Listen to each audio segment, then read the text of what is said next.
नमस्ते। मेरा नाम प्रणील नाइक। निहार शांति पाठशाला फनवाला और लीप फॉरवर्ड की ओर से आप सभी शिक्षक साथियों का इस ट्रेनिंग सेशन में हार्दिक स्वागत। इंग्लिश लिटरेसी प्रोग्राम ऐसा प्रोग्राम जो प्रादेशिक भाषिक स्कूलों के बच्चों के लिए बनाया गया, ऐसा प्रोग्राम जिसमें इंग्लिश सिखाने की इजी टेक्निक्स उन शिक्षक साथियों के लिए है जिन पर अंग्रेजी सिखाने की जिम्मेदारी है, लेकिन जो अंग्रेजी स्पष्ट रूप से बोलते न आने के कारण मनचाही अंग्रेजी पढ़ा नहीं सकते। इस प्रोग्राम में कुल मिला के 4 लर्निंग लेवल्स हैं।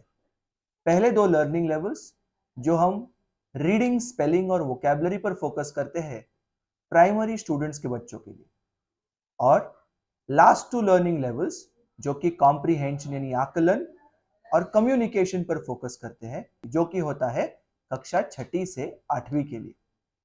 आज इस ट्रेनिंग प्रोग्राम में हम फोकस करेंगे elementary comprehension and communication and advance comprehension and communication, यानी कि level 3 and level 4 of the English literacy program. English literacy program की शुरुआत लगभग 6-7 साल पहले महाराष्ट्र से हुई। इन 6-7 सालों में एक राज्य से बढ़कर आज ये प्रोग्राम 5 भाषाओं में लगभग 9 राज्यों में चल रहा है। और ये हमारे लिए भले ही खुशी की बात है, लेकिन एक अफसोसजनक बात भी है। जितना पॉपुलर हमारा लेवल 1 और लेवल 2 यानी कि एलिमेंट्री एंड एडवांस रीडिंग हुआ, उतना पॉपुलर लेवल 3 एंड लेवल 4 अब तक हो नहीं पाया है। रीडिंग लेवल्स लाखों की संख्या में शिक्षक प्रोग्राम को पढ़ा रहे हैं, लेकिन कॉम्प्रिहेंशन एंड कम्युनिकेशन मात्र कुछ हजार शिक्षक कुछ राज्यों में पढ़ा रहे हैं। एलिमेंट्री कॉम्प्रिहेंशन एंड कम्युनिकेशन हमारा फेवरेट प्रोडक्ट है। फेवरेट प्रोडक्ट इसलिए है क्योंकि हमने खुद अनुभव किया है। जब हमने ये खुद पढ़ाया है बच्चों को, तो अनुभव किया है कि निरंतर सराव के पश्चात सरकारी प्रादेशिक भाषिक स्कूलों में पढ़ने वाले बच्चे, ऐसे गांवों में रहने वाले बच्चे जहां पर उनके आसपास कोई अंग्रेजी बोलता भी नहीं है, निरंतर सराव के बाद मन की हिंदी, मन की मराठी को करेक्ट इंग्लिश ग्रामर में लिख पा रहे हैं, और जहां पर उन्हें अपॉर्चुनिटी मिली वहां पर वे बोल भी पा रहे हैं। तो एक ऐसा प्रोग्राम जो कि इतना इफेक्टिव है, जितना पॉपुलर होना चाहिए था उतना हुआ नहीं, इसलिए हमने शिक्षकों से फीडबैक लिया। फीडबैक के काफी सारे पॉइंट्स आए, फिर उसमें जो एक पॉइंट था वो ये था कि क्या हम हमारे ट्रेनिंग प्रोग्राम को थोड़ा सटीक कर सकते हैं क्या। कोविड और कोविड के बाद ट्रेनिंग सेशंस ऑनलाइन रहे। हमारे लेवल 3 एंड लेवल 4 का ट्रेनिंग लगभग 3.5 घंटे से 4 घंटे तक का हुआ करता था। फीडबैक के बाद पूरी टीम ने ट्रेनिंग पर काम करते हुए आज जो ट्रेनिंग प्रोग्राम हम आपके सामने लेके आए हैं वो मात्र 2 घंटे का होगा। कोशिश ये रहेगी कि आगे जाते हुए इसे हम और कंसाइज ब्रीफ करें। बट आज आपके सामने जो ट्रेनिंग प्रोग्राम लेके आए हैं उसमें किसी भी कॉन्सेप्ट्स पर हमने कॉम्प्रोमाइज नहीं किया है, लेकिन स्ट्रक्चर को चेंज करते हुए आपके सामने आज 2 घंटे का ट्रेनिंग प्रोग्राम लेके आ गए हैं। जो हमने अनुभव किया है, हम चाहते कि आप भी अनुभव कीजिए, ये टेक्निक्स को समझ लीजिए और ये देख लीजिए कि इतने आसान है कि आप भी तुरंत इस ट्रेनिंग के बाद मन की हिंदी करेक्ट इंग्लिश व्याकरण में लिख पाएंगे और बोल पाएंगे। लेकिन हाँ, आपके बच्चों के लिए आपको बहुत सारा प्रैक्टिस करना जरूरी होगा, और प्रैक्टिस करने के लिए हम आपके साथ रहेंगे। ये ट्रेनिंग तो केवल शुरुआत है। इस ट्रेनिंग के बाद आपका एक सर्टिफिकेशन होगा। सर्टिफिकेशन के बाद आपको पूरे साल हमारी ओर से लगातार अच्छा प्रैक्टिस का मटेरियल मिलते रहेगा। Practice sheets, quizzes, engagement content. आप में से जो शिक्षक अच्छा पढ़ा रहे हैं, जिनको इस प्रोग्राम से वैल्यू मिल रही है, उन तक हम फिजिकल बुक के फॉर्म में भी ये मटेरियल पहुंचाने का प्रयत्न जरूर करेंगे। लेकिन ये तो रही मटेरियल की बात। बच्चों से अपेक्षा ये रहेगी कि क्या अगले 4-6 महीने रोज 15 से 20 मिनट हम हमारे बच्चों से इन कॉम्प्रिहेंशन एंड कम्युनिकेशन सेंटेंसेस का प्रैक्टिस करवा सकते हैं। अगर आपने किया तो मैं ये गारंटी के साथ कहता हूं, क्योंकि मैंने भी ये प्रोग्राम आप ही के बच्चों जैसे बच्चों को पढ़ाया है, your kids will also start framing grammatically correct sentences. और आपका समय ज़्यादा न लेते हुए मैं अब यहीं पे समाप्त करूंगा। फिर से एक बार निहार शांति पाठशाला फनवाला और लीप फॉरवर्ड की ओर से आप सभी का इस ट्रेनिंग में हार्दिक स्वागत। और आगे का प्रोग्राम चलाने के लिए मैं कमान सौंप रहा हूं मेरे साथी को। Thank you. नमस्ते, मेरा नाम स्वरूपा फड़के है और आज के कॉम्प्रिहेंशन ट्रेनिंग के माध्यम से आप सभी के साथ जुड़कर मुझे बेहद खुशी महसूस हो रही है। जैसा कि आप सभी जानते हैं कि आज के इस प्रशिक्षण सत्र में हम अंग्रेजी साक्षरता कार्यक्रम के अंतिम 2 लर्निंग लेवल्स यानी कि एलिमेंट्री कॉम्प्रिहेंशन एंड कम्युनिकेशन और एडवांस कॉम्प्रिहेंशन एंड कम्युनिकेशन पर ध्यान केंद्रित करने जा रहे हैं। आज के इस प्रशिक्षण सत्र के अंत में यदि ये प्रशिक्षण प्रभावी हुआ तो सामने आने वाले किसी भी अंग्रेजी वाक्य का अर्थ समझ में आना चाहिए, फिर चाहे वो किसी भी काल में क्यों ना हो। और मन में आए हिंदी वाक्य चाहे वो किसी भी काल में हो, उसे अंग्रेजी में सही ढंग से लिख पाना संभव होना चाहिए। आज का ये प्रशिक्षण सत्र हम वाक्यों की सहायता से संचालित करने जा रहे हैं। हालांकि वाक्यों की ओर जाने से पहले हमें कुछ बेसिक कॉन्सेप्ट्स को कवर करने की आवश्यकता है। अंग्रेजी में कुल 8 पार्ट्स ऑफ स्पीच होते हैं: noun, pronoun, adjective, verb, adverb, preposition, conjunction और इंटरजेक्शन। इंटरजेक्शन का प्रयोग बहुत ही कम किया जाता है। हम इस प्रशिक्षण सत्र में वाक्यों के माध्यम से बचे हुए 7 पार्ट्स ऑफ स्पीच पर प्रकाश डालने वाले हैं। लेकिन ट्रेडिशनल ग्रामर में हम ये पार्ट्स ऑफ स्पीच के अर्थ समझाकर वे क्या है, उनका उपयोग कब किया जाता है, बिना इस उलझन के सीधे वाक्यों की ओर बढ़कर उन्हें कैसे समझना और बनाना है, इन सभी तकनीकों को सीखेंगे। जैसा कि पहले कहा गया है, आइए कुछ बेसिक कॉन्सेप्ट से शुरुआत करें जिनकी हमें इंग्लिश लिटरेसी प्रोग्राम के कॉन्सेप्ट्स में अक्सर आवश्यकता होगी। पहले हम देखेंगे प्रोनाउंस। नाउन्स के स्थान पर उपयोग होने वाले शब्द I, you, we, they, he, she, it. जैसा कि पहले कहा गया है, आइए कुछ बेसिक कॉन्सेप्ट से शुरुआत करते हैं जिनकी हमें इंग्लिश लिटरेसी के कॉन्सेप्ट में अक्सर आवश्यकता होती है। पहले हम देखेंगे प्रोनाउंस। नाउन्स के स्थान पर उपयोग होने वाले शब्द I, you, they, he, she और इट। प्रोनाउंस के साथ जो उनसे लगकर आए हुए शब्द होते हैं, आमतौर पर इंग्लिश में हम उन शब्दों को एंकर वर्ड्स कहते हैं। आइए देखते हैं कि एंकर वर्ड्स क्या है। तो पहला एंकर वर्ड, जिसे हम पावर वर्ड 1 भी कहते हैं, वो अभी आपके सामने स्क्रीन पर आएगा। I, you, we, he, they, she, it के सामने I am, you are, we are, he is, they are, she is, it is। Power word past tense में होगा।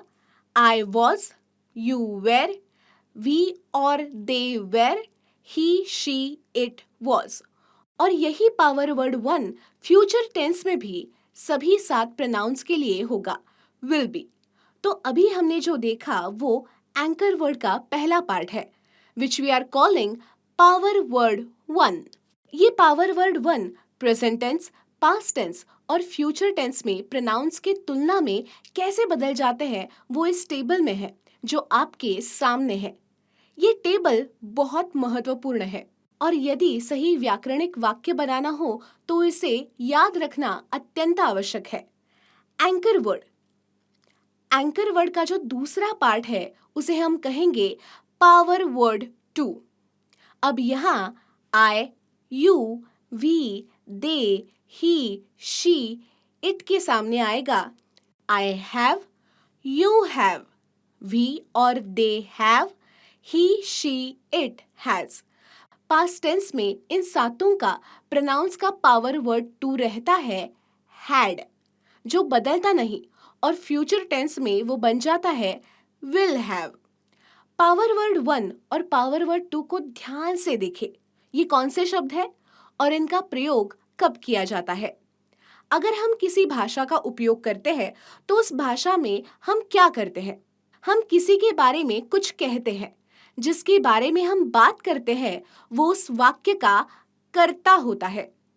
तो इस कर्ता के संबंध में हम जो कहते हैं वहाँ 3 तरह की बातें कही जा सकती है।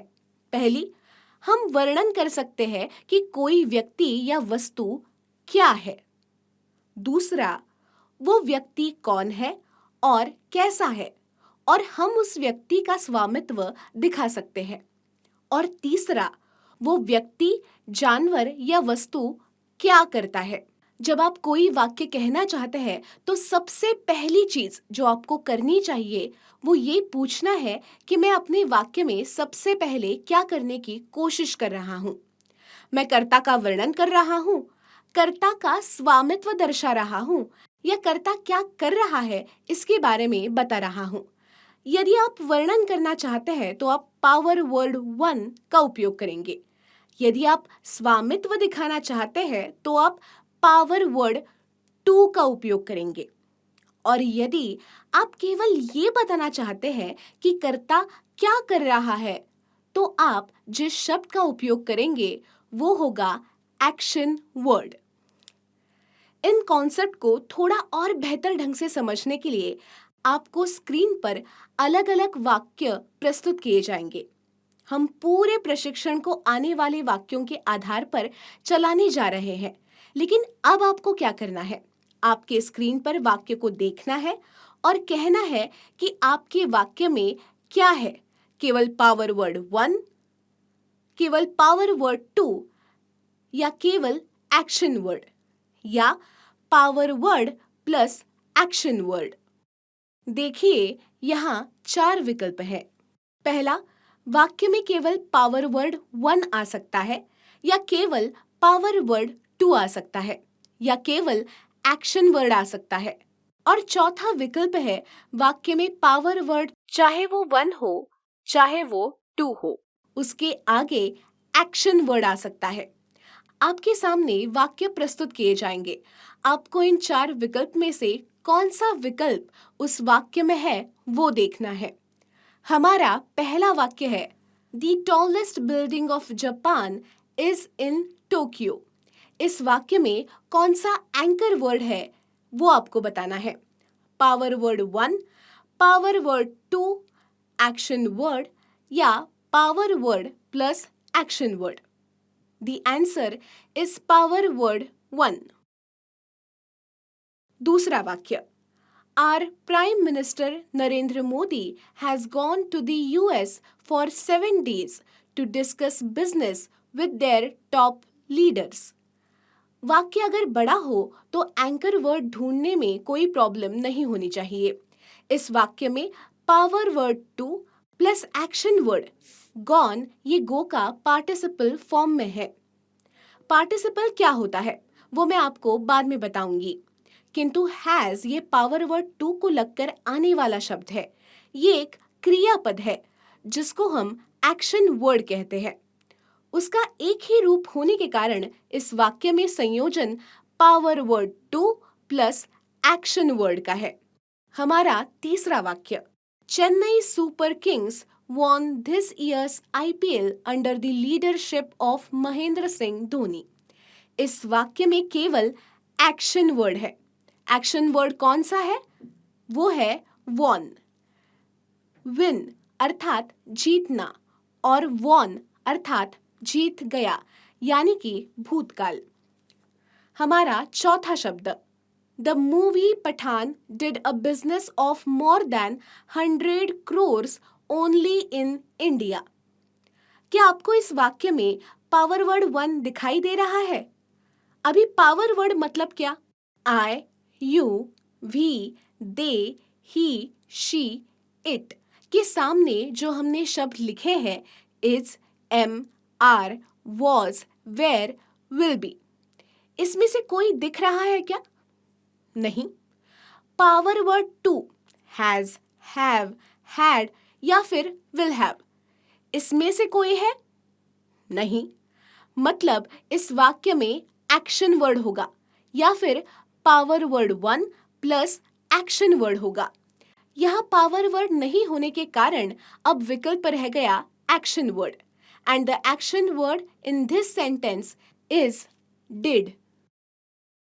हमारा पांचवा वाक्य है, Virender Sehwag completed his century by hitting a 6।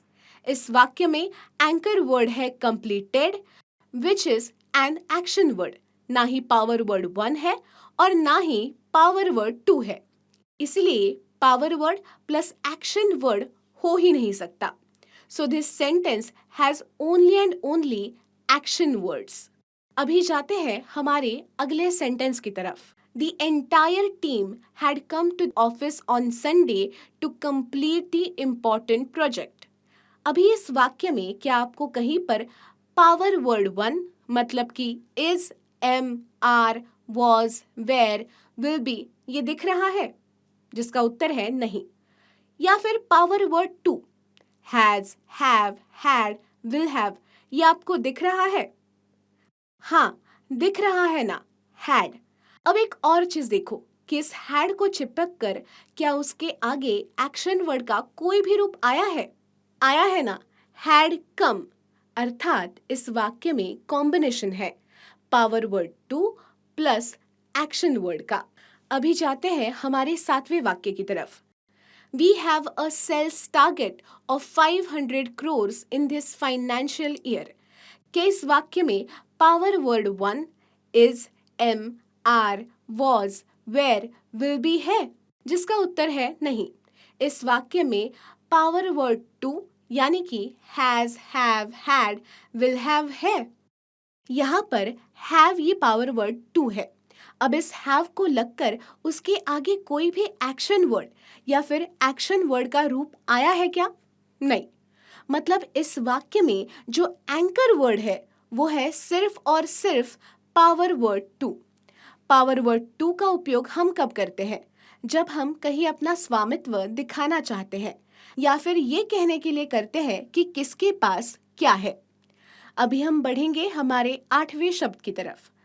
After losing her job in covid, my mother started a business of selling home cooked food. इसमें कहीं पर आपको power word 1 is, am, are, was, were या फिर विल बी दिखाई दे रहा है क्या? नहीं। कहीं पर आपको पावर वर्ड 2 यानी कि हैज, हैव, हैड और विल हैव दिखाई दे रहा है क्या? तो फिर नहीं। यहाँ पर सिर्फ और सिर्फ एक्शन वर्ड है और वो एक्शन वर्ड है स्टार्टेड। अभी हम बढ़ेंगे हमारे अगले वाक्य की तरफ। I have created my mother's profile on Instagram to help her sell her food online। इसमें कहीं पर भी आपको पावर वर्ड 1 यानी कि is, am, are, was, were, will be ये दिख रहा है? नहीं। कहीं पर पावर वर्ड 2 दिख रहा है? तो इसका उत्तर है दिख रहा है have। ये पावर वर्ड 2 के तुरंत बाद उसको चिपक कर कोई भी एक्शन वर्ड आया है क्या? तो उसका उत्तर है आया है ना, क्रिएटेड। क्रिएट का मतलब है निर्माण करना, बनाना।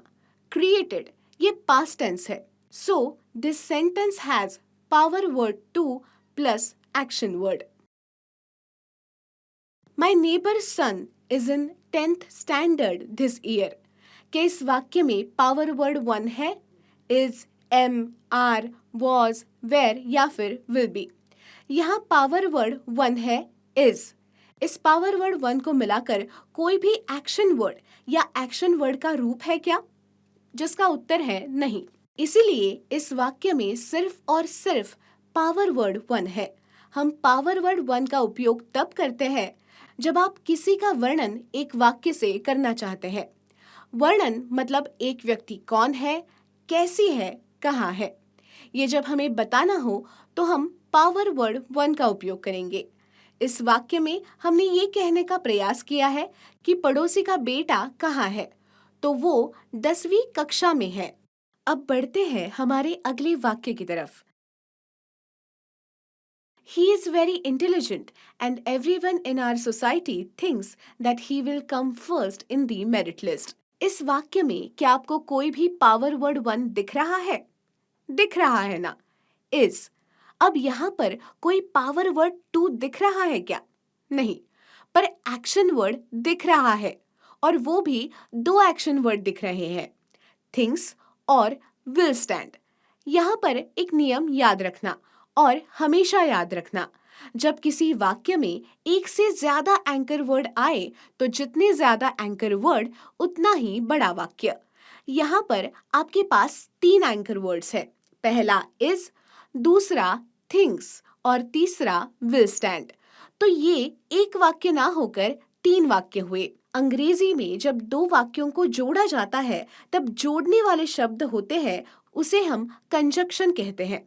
इस बड़े वाक्य में से पहला वाक्य है ही इज वेरी इंटेलिजेंट, दूसरा वाक्य है everyone in our society thinks, और तीसरा वाक्य है he will stand first in the merit list. अब इन तीन वाक्यों को एक साथ जोड़ने वाले दो कंजक्शन है, पहला है एंड और दूसरा है दैट। अभी हम बढ़ेंगे हमारे अगले वाक्य की तरफ।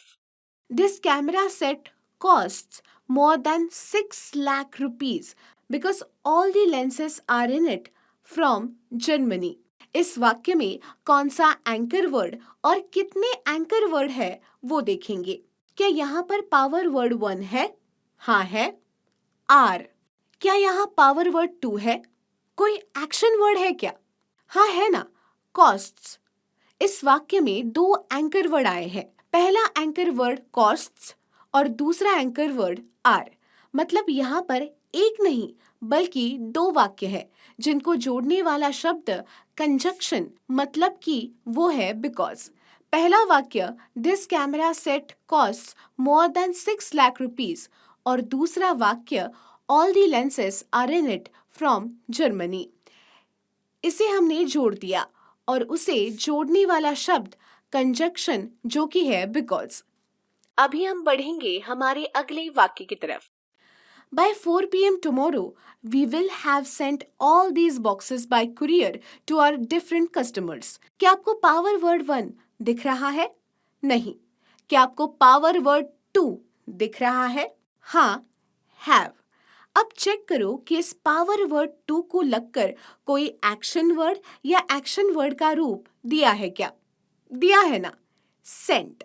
सेंड का अर्थ है भेजना और सेंट पास्ट फॉर्म। यहाँ पर power word 2 plus action word का कॉम्बिनेशन है। अभी हम बढ़ेंगे हमारे अगले वाक्य की तरफ। The prices of more than 80% of our products have increased in the last 3 months। Power word 1 नहीं है और पावर वर्ड 2 है have और उसके साथ लगकर आया है एक्शन वर्ड increased। इसीलिए इस वाक्य का कॉम्बिनेशन है power word 2 plus action word. अभी हम बढ़ेंगे हमारे अगले वाक्य की तरफ। I want to go to America for further studies। यहाँ पर पावर वर्ड 1 नहीं है, पावर वर्ड 2 भी नहीं है, यहाँ होना चाहिए एक्शन वर्ड। यहाँ एक्शन वर्ड है want। क्या क्या गो भी एक एक्शन वर्ड है? अच्छा हुआ आपने पूछ लिया, क्योंकि जवाब देने के माध्यम से एक नया कॉन्सेप्ट सिखाने का मुझे मौका मिला है। There is a concept in English called infinitive। जब किसी एक्शन वर्ड के पहले टू शब्द आता है तब वो एक्शन वर्ड नहीं रह जाता। लीप फॉर वर्ड की भाषा में हम उसे कहते हैं हवा गया हुआ एक्शन वर्ड। ऐसा एक्शन वर्ड जो टू को लगकर आया हो या एक ऐसा एक्शन वर्ड जिसको आईएनजी जोड़ा गया हो पर उसके पहले पावर वर्ड 1 नहीं है। यहाँ पर हवा गया हुआ एक्शन वर्ड है गो। हम इसे अनदेखा करें तो यहाँ पर सिर्फ एक ही एक्शन वर्ड बचता है जो कि है want। प्रिय शिक्षकों, हम इस एक्सरसाइज को यही समाप्त कर रहे हैं। इंग्लिश में कुल मिलाकर 12 काल होते हैं, यानी 12 tenses. These tenses are 3 simple tenses, 3 continuous tenses, 3 perfect tenses, 3 perfect continuous tenses। Simple tense में 3 प्रकार के टेंस आते हैं, सिंपल प्रेजेंट, सिंपल पास्ट और सिंपल फ्यूचर। कंटिन्यूअस टेंस में प्रेजेंट कंटिन्यूअस, पास्ट कंटिन्यूअस और फ्यूचर कंटिन्यूअस आते हैं। परफेक्ट टेंस में प्रेजेंट परफेक्ट, पास्ट परफेक्ट और फ्यूचर परफेक्ट ये टेंस आते हैं। और परफेक्ट कंटिन्यूअस टेंसेस में present perfect continuous, past perfect continuous और फ्यूचर परफेक्ट कंटिन्यूअस ये टेंसेस आते हैं। कुल 12 काल में से 8 काल का सर्वाधिक उपयोग किया जाता है। फ्यूचर परफेक्ट टेंस और परफेक्ट कंटिन्यूअस के 3 काल का बहुत कम उपयोग किया जाता है। हम ये देखने जा रहे हैं कि ये 4 काल कौन से हैं, लेकिन हम उन 8 काल पर भी ध्यान केंद्रित करेंगे जिनका सर्वाधिक उपयोग किया जाता है। यदि आपके वाक्य में केवल पावर वर्ड 1 या पावर वर्ड 2 या एक्शन वर्ड आता है, अर्थात यदि तीनों में से केवल एक शब्द आता है, तो उस वाक्य का काल सिंपल टेंस होता है। तो तब उस वाक्य का काल प्रेजेंट, पास्ट या फ्यूचर है, ये हम कैसे जानेंगे? तो जो एंकर वर्ड का काल होगा वही उस वाक्य का काल होगा। इसीलिए यदि पावर वर्ड 1 या पावर वर्ड 2 या एक्शन वर्ड केवल एक शब्द है, तो मैं ये कह सकती हूँ कि वो सिंपल टेंस है और उस एक शब्द का काल जो होगा वही मेरे वाक्य का काल बनेगा। यदि वाक्य में power word 1 plus action word रहता है, तो ध्यान में रखें कि एक्शन वर्ड का अंत 3 अक्षर ing से होना चाहिए। Power word 1 plus action word in its ing form is equal to continuous tense. तो कौन सा, प्रेजेंट, पास्ट या फ्यूचर होगा? पावर वर्ड 1 का काल देखेंगे। जो पावर वर्ड 1 का काल होगा वही वाक्य का काल है। ing ये निर्धारित करता है कि वाक्य कंटिन्यूअस रहेगा या नहीं, और पावर वर्ड 1 का काल ये निर्धारित करता है क्या ये प्रेजेंट कंटिन्यूअस, पास्ट कंटिन्यूअस या फ्यूचर कंटिन्यूअस रहेगा। यदि आपके वाक्य में power word 2 plus action word का कॉम्बिनेशन है, तो याद रखें कि वो एक्शन वर्ड हमेशा पार्टिसिपल के रूप में होना चाहिए। पार्टिसिपल रूप मतलब क्या? I come, I came, I have come। अभी यहाँ पर हम I have came नहीं बोलते हैं। I bring, I brought, I have brought। I run, I ran, I have run। अब हम आपको पार्टिसिपल फॉर्म एक्शन वर्ड क्या है इसकी पूरी सूची देंगे, परंतु यदि आप इस पावर वर्ड 2 के साथ एक्शन वर्ड का प्रयोग करने का इरादा रखते हैं, तो वो एक्शन वर्ड केवल और केवल पार्टिसिपल फॉर्म में ही हो सकता है। यदि ये combination power word 2 plus action word participle form में है, तो आपके वाक्य का काल परफेक्ट टेंस होगा। तो ये कौन तय करेगा कि ये प्रेजेंट, पास्ट या फ्यूचर हो सकता है? पावर वर्ड 2 का काल। पावर वर्ड 2 ये तय करेगा कि ये वर्तमान है, भूतकाल है या भविष्य है। Power word 2 plus action word participle form में इसका कॉम्बिनेशन ये निर्धारित करता है कि ये वाक्य परफेक्ट टेंस में है। परफेक्ट कंटिन्यूअस अर्थात नाम में ही परफेक्ट है और कंटिन्यूअस भी आ गया है। परफेक्ट कंटिन्यूअस टेंस के अंदर जो वाक्य आता है उसमें एंकर वर्ड का फॉर्मेट होता है power word 2 plus been plus action word in its ing form. अब ये प्रेजेंट, पास्ट या फ्यूचर है, ये कौन तय करेगा? पावर वर्ड 2 का काल ही ये तय करेगा कि ये पास्ट है, प्रेजेंट है या फ्यूचर है। So let's go back to our 15 sentences और इन नियमों के अनुसार आपको ये बताना है कि इन वाक्यों का काल कौन सा है। पहला वाक्य, the tallest building of Japan is in Tokyo. हमने पहले देखा था कि यहाँ पर सिर्फ पावर वर्ड 1 है। सिर्फ पावर वर्ड 1 मतलब वो हुआ simple tense. Power word 1 is ये प्रेजेंट टेंस में होने के कारण the tense is simple present tense. आपको इस वाक्य का काल बदलना है क्या? समझो हमें ये सिंपल पास्ट करना है। क्या हम कर सकते हैं? कर सकते हैं ना। इज का पास्ट है वॉज। अगर आपने यहाँ वॉज डाल दिया तो ये वाक्य सिंपल पास्ट टेंस हो जाएगा। The tallest building of Japan was in Tokyo. तो देखा ना, एंकर वर्ड का काल ये वाक्य का काल तय करता है। अभी हम जाएंगे हमारे दूसरे वाक्य की तरफ। Our prime minister Narendra Modi has gone to the US for 7 days to discuss business with their top leaders।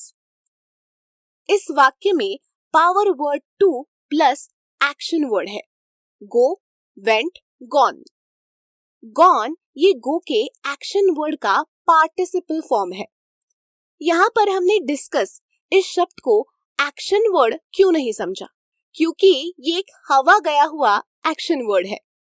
तो अब ये हवा गया हुआ एक्शन वर्ड है ना, देखो इसके आगे कौन सा शब्द आया है, द वर्ड टू। जब शब्द में टू आता है एक्शन वर्ड के पहले तो हम उसे इन्फिनिटिव कहते हैं, या फिर हमारी भाषा में हवा गया हुआ एक्शन वर्ड। इस वाक्य में कॉम्बिनेशन है power word two plus action word. Power word two plus action word मतलब परफेक्ट टेंस। अब ये प्रेजेंट, पास्ट या फ्यूचर है, ये कौन तय करेगा? पावर वर्ड टू का काल तय करेगा। यहाँ हैज है। हैज और हैव ये प्रेजेंट टेंस के पावर वर्ड्स है। इस वाक्य का काल हुआ प्रेजेंट परफेक्ट टेंस। अब आपको पास्ट परफेक्ट इसे करना है, तो फिर हैज के पास्ट टेंस का रूप होगा had. Our prime minister Narendra Modi had gone to the US for 7 days to discuss business with their top leaders। बढ़ते हैं अगले वाक्य की तरफ। Chennai super Kings under the leadership of Mahendra Singh Dhoni won this year's IPL।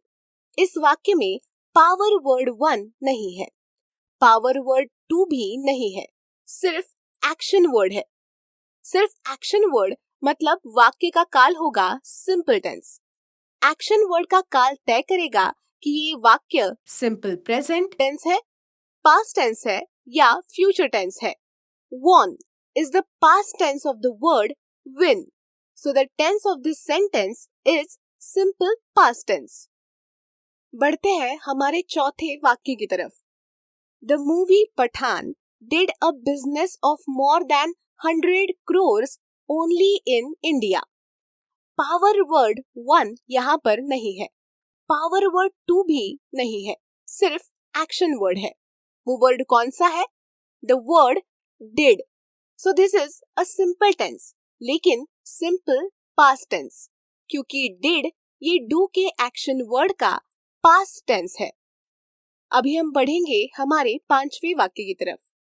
Virendra Sehwag completed his century by hitting A6। इस वाक्य में anchor word कौन सा है? कंप्लीटेड। हिट मतलब मारना, जो आपने ध्यान नहीं दिया। पहले बताया था ना कि एक्शन वर्ड की हवा दो रूप की वजह से जाती है। पहली, उसके आगे टू लगाना, और दूसरा उसको आईएनजी जोड़ना, और उसके आगे पावर वर्ड वन न जोड़ना। यहाँ देखो, हमने आईएनजी जोड़ा, पर आईएनजी जोड़ने पर भी एक्शन वर्ड के आगे पावर वर्ड वन नहीं रखा, प्रीपोजिशन रखा है बाय। आईएनजी वाले एक्शन वर्ड की हवा चली जाती है अगर उसके आगे पावर वर्ड वन नहीं हो तो। That's why in this sentence there is only one anchor word, और एंकर वर्ड एक्शन वर्ड है। कंप्लीटेड ये सिंपल टेंस है। कंप्लीटेड ये कंप्लीट का पास्ट टेंस होने के कारण the tense of this sentence is simple past tense. अगर आपको इसका प्रेजेंट करना हो तो कंप्लीटेड का कंप्लीट्स करो। कई बार मन में संदेह आता है कि कंप्लीट्स बोलना है कि कंप्लीट। वीरेंद्र सहवाग मतलब पुरुष, पुरुष मतलब ही। अभी आपने पिछले टेबल में देखा है, ही, शी, इट के साथ प्रेजेंट टेंस में जो कोई शब्द आता है वो एस से एंड होता है। He, she, it, is, he, she, it, has. इसीलिए अगर आपको प्रेजेंट टेंस में ये वाक्य बनाना है तो कंप्लीटेड की जगह कंप्लीट्स लिखना होगा। कंप्लीट लिखा तो वो गलत हो जाएगा। अभी हम जाएंगे हमारे अगले वाक्य की तरफ। The entire team had come to the office on Sunday to complete the important project. हमारा एंकर वर्ड है had come. To complete ये एक हवा गया हुआ एक्शन वर्ड है। had come मतलब परफेक्ट टेंस, had मतलब पास्ट टेंस में होने के कारण the tense of this sentence is past perfect tense। अब हमें इसे प्रेजेंट परफेक्ट करना है क्या? तो फिर आप had की जगह क्या लिखेंगे? has come, has come या have come। पूरी टीम, तो यहाँ कुल कितनी टीम के बारे में बात हो रही है? एक ही टीम के बारे में बात हो रही है। एक टीम होने के कारण इट यूज करना है। इट के साथ आने वाला एक्शन वर्ड या फिर पावर वर्ड 1 या पावर वर्ड 2 प्रेजेंट टेंस में हमेशा एस से खत्म होना चाहिए। So the sentence in the present tense form becomes the entire team comes to the office on Sunday to complete the important project. अब आपको इसका कंटिन्यूअस टेंस करना है क्या? तो हमें क्या करना होगा? कंटिन्यूअस टेंस के लिए एक्शन वर्ड को आईएनजी जोड़ना और उसके आगे लगकर पावर वर्ड 1 रखना। अगर मैं यहाँ लिखूं the entire team is coming to the office on Sunday to complete the important project, so this becomes a continuous tense sentence।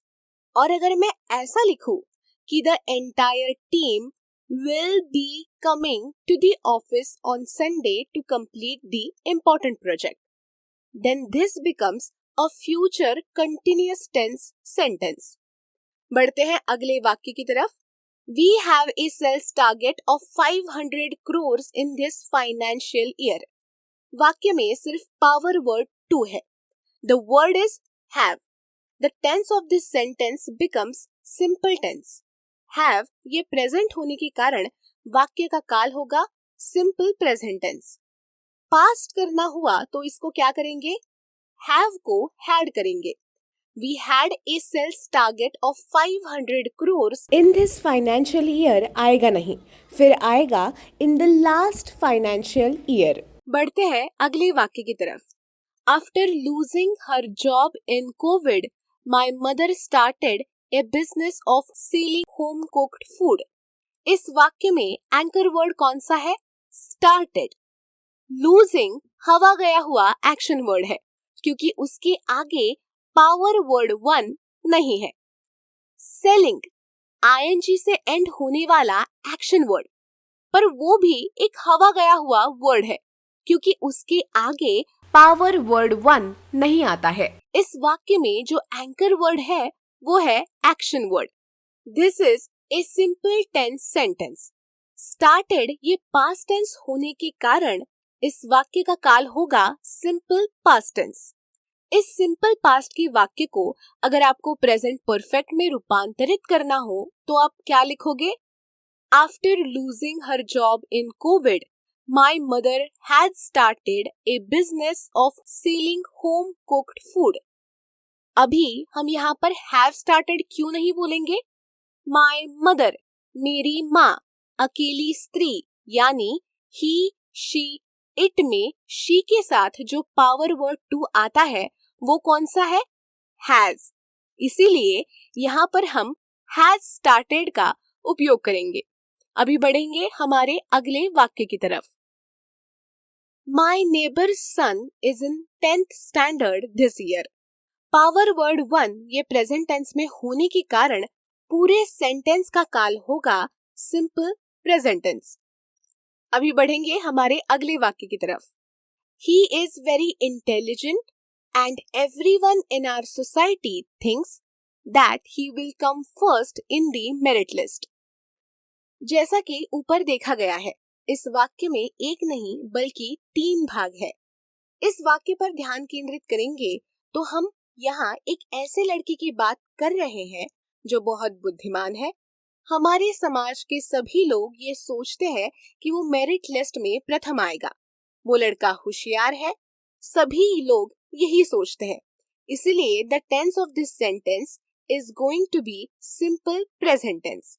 बढ़ते हैं अगले वाक्य की तरफ। This camera set costs more than 6 lakh rupees because all the lenses in it are from Germany। यहाँ दो anchor word थे, costs जो एक एक्शन वर्ड है और are जो पावर वर्ड 1 है। ये दोनों ही एंकर वर्ड्स प्रेजेंट टेंस में होने के कारण इस वाक्य का काल है सिंपल प्रेजेंट टेंस। बढ़ते हैं अगले वाक्य की तरफ। By 4 p.m. tomorrow, we will have sent all these boxes by courier to our different customers। Power word to will have followed by an action word in its participle form। ये वाक्य हुआ perfect tense. will have होने के कारण इस वाक्य का काल हुआ फ्यूचर परफेक्ट टेंस। अगर आपको ये वाक्य फ्यूचर कंटिन्यूअस में बदलना हो तो आप क्या करेंगे? Power word 1 plus action word in its I N G form. Future tense का पावर वर्ड कौन सा है? Will B.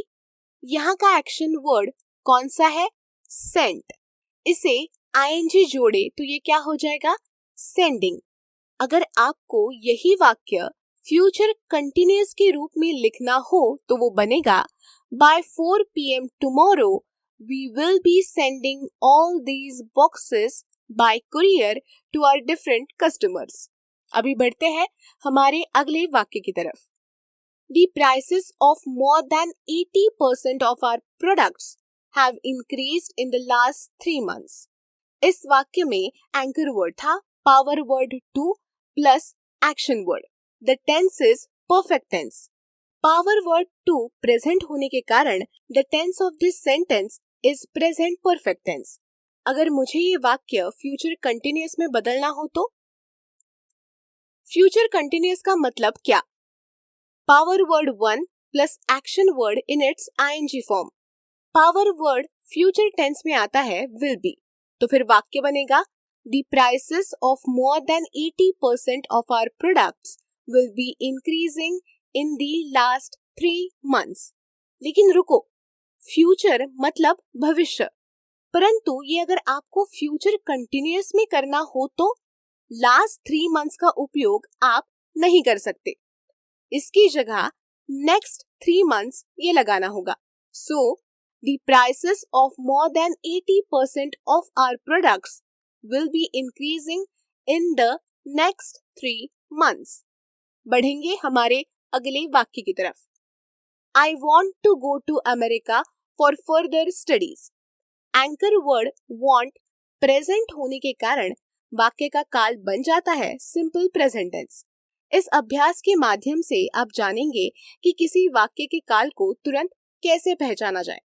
सिंपल है, कंटिन्यूअस है या परफेक्ट है या परफेक्ट कंटिन्यूअस है। इन 15 वाक्यों में आपको परफेक्ट कंटिन्यूअस का कोई भी उदाहरण दिया नहीं है।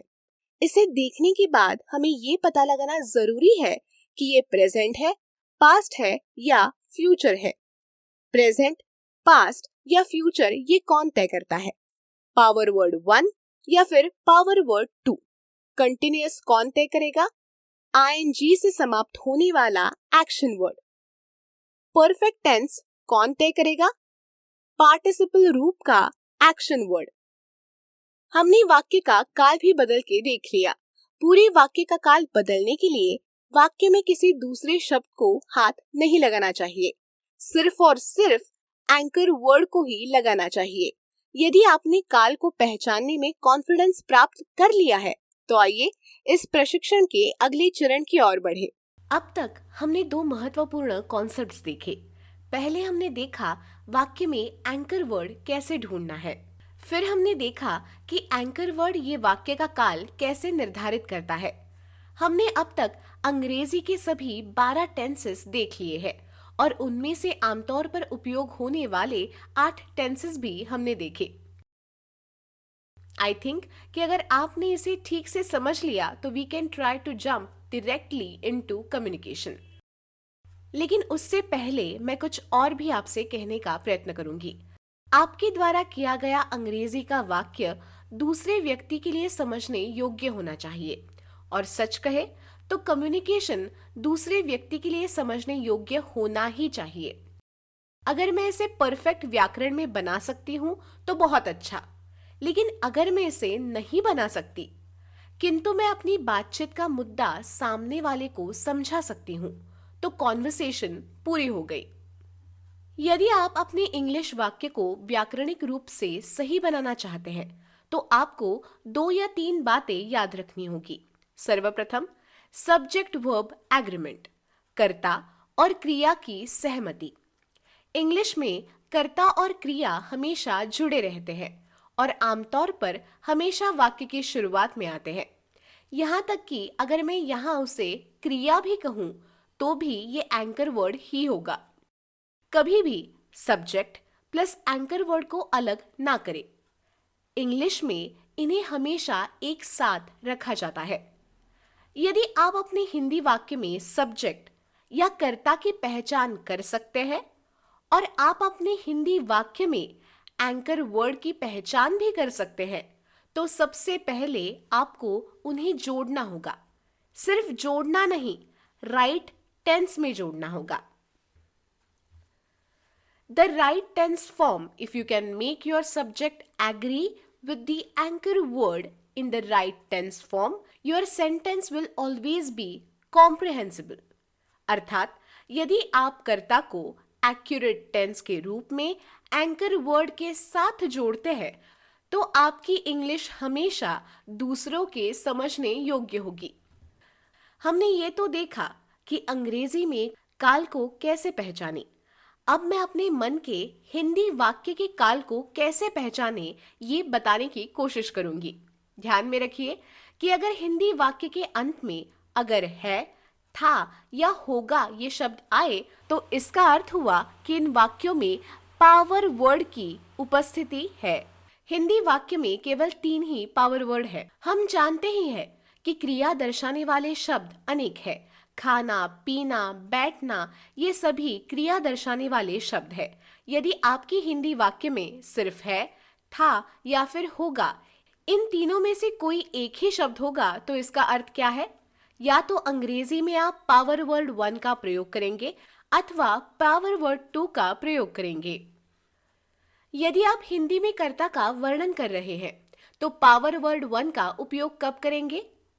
जब आप कौन है, कहाँ है, कैसा है इसका वर्णन करना चाहते हो तब आप पावर वर्ड 1 का प्रयोग करेंगे। हम पावर वर्ड 2 का उपयोग कब करेंगे? जब मैं ये दर्शाना चाहती हूँ कि मैं जिस बारे में बात कर रही हूँ उसके पास या उसका क्या है, या अपना मालकी हक दर्शाना चाहती हूँ। यदि केवल एक्शन वर्ड है, केवल एक क्रिया है, तो हम अपने वाक्य में क्या बता रहे हैं? जिस व्यक्ति के बारे में मैं बात कर रही हूं वो क्या कर रहा है?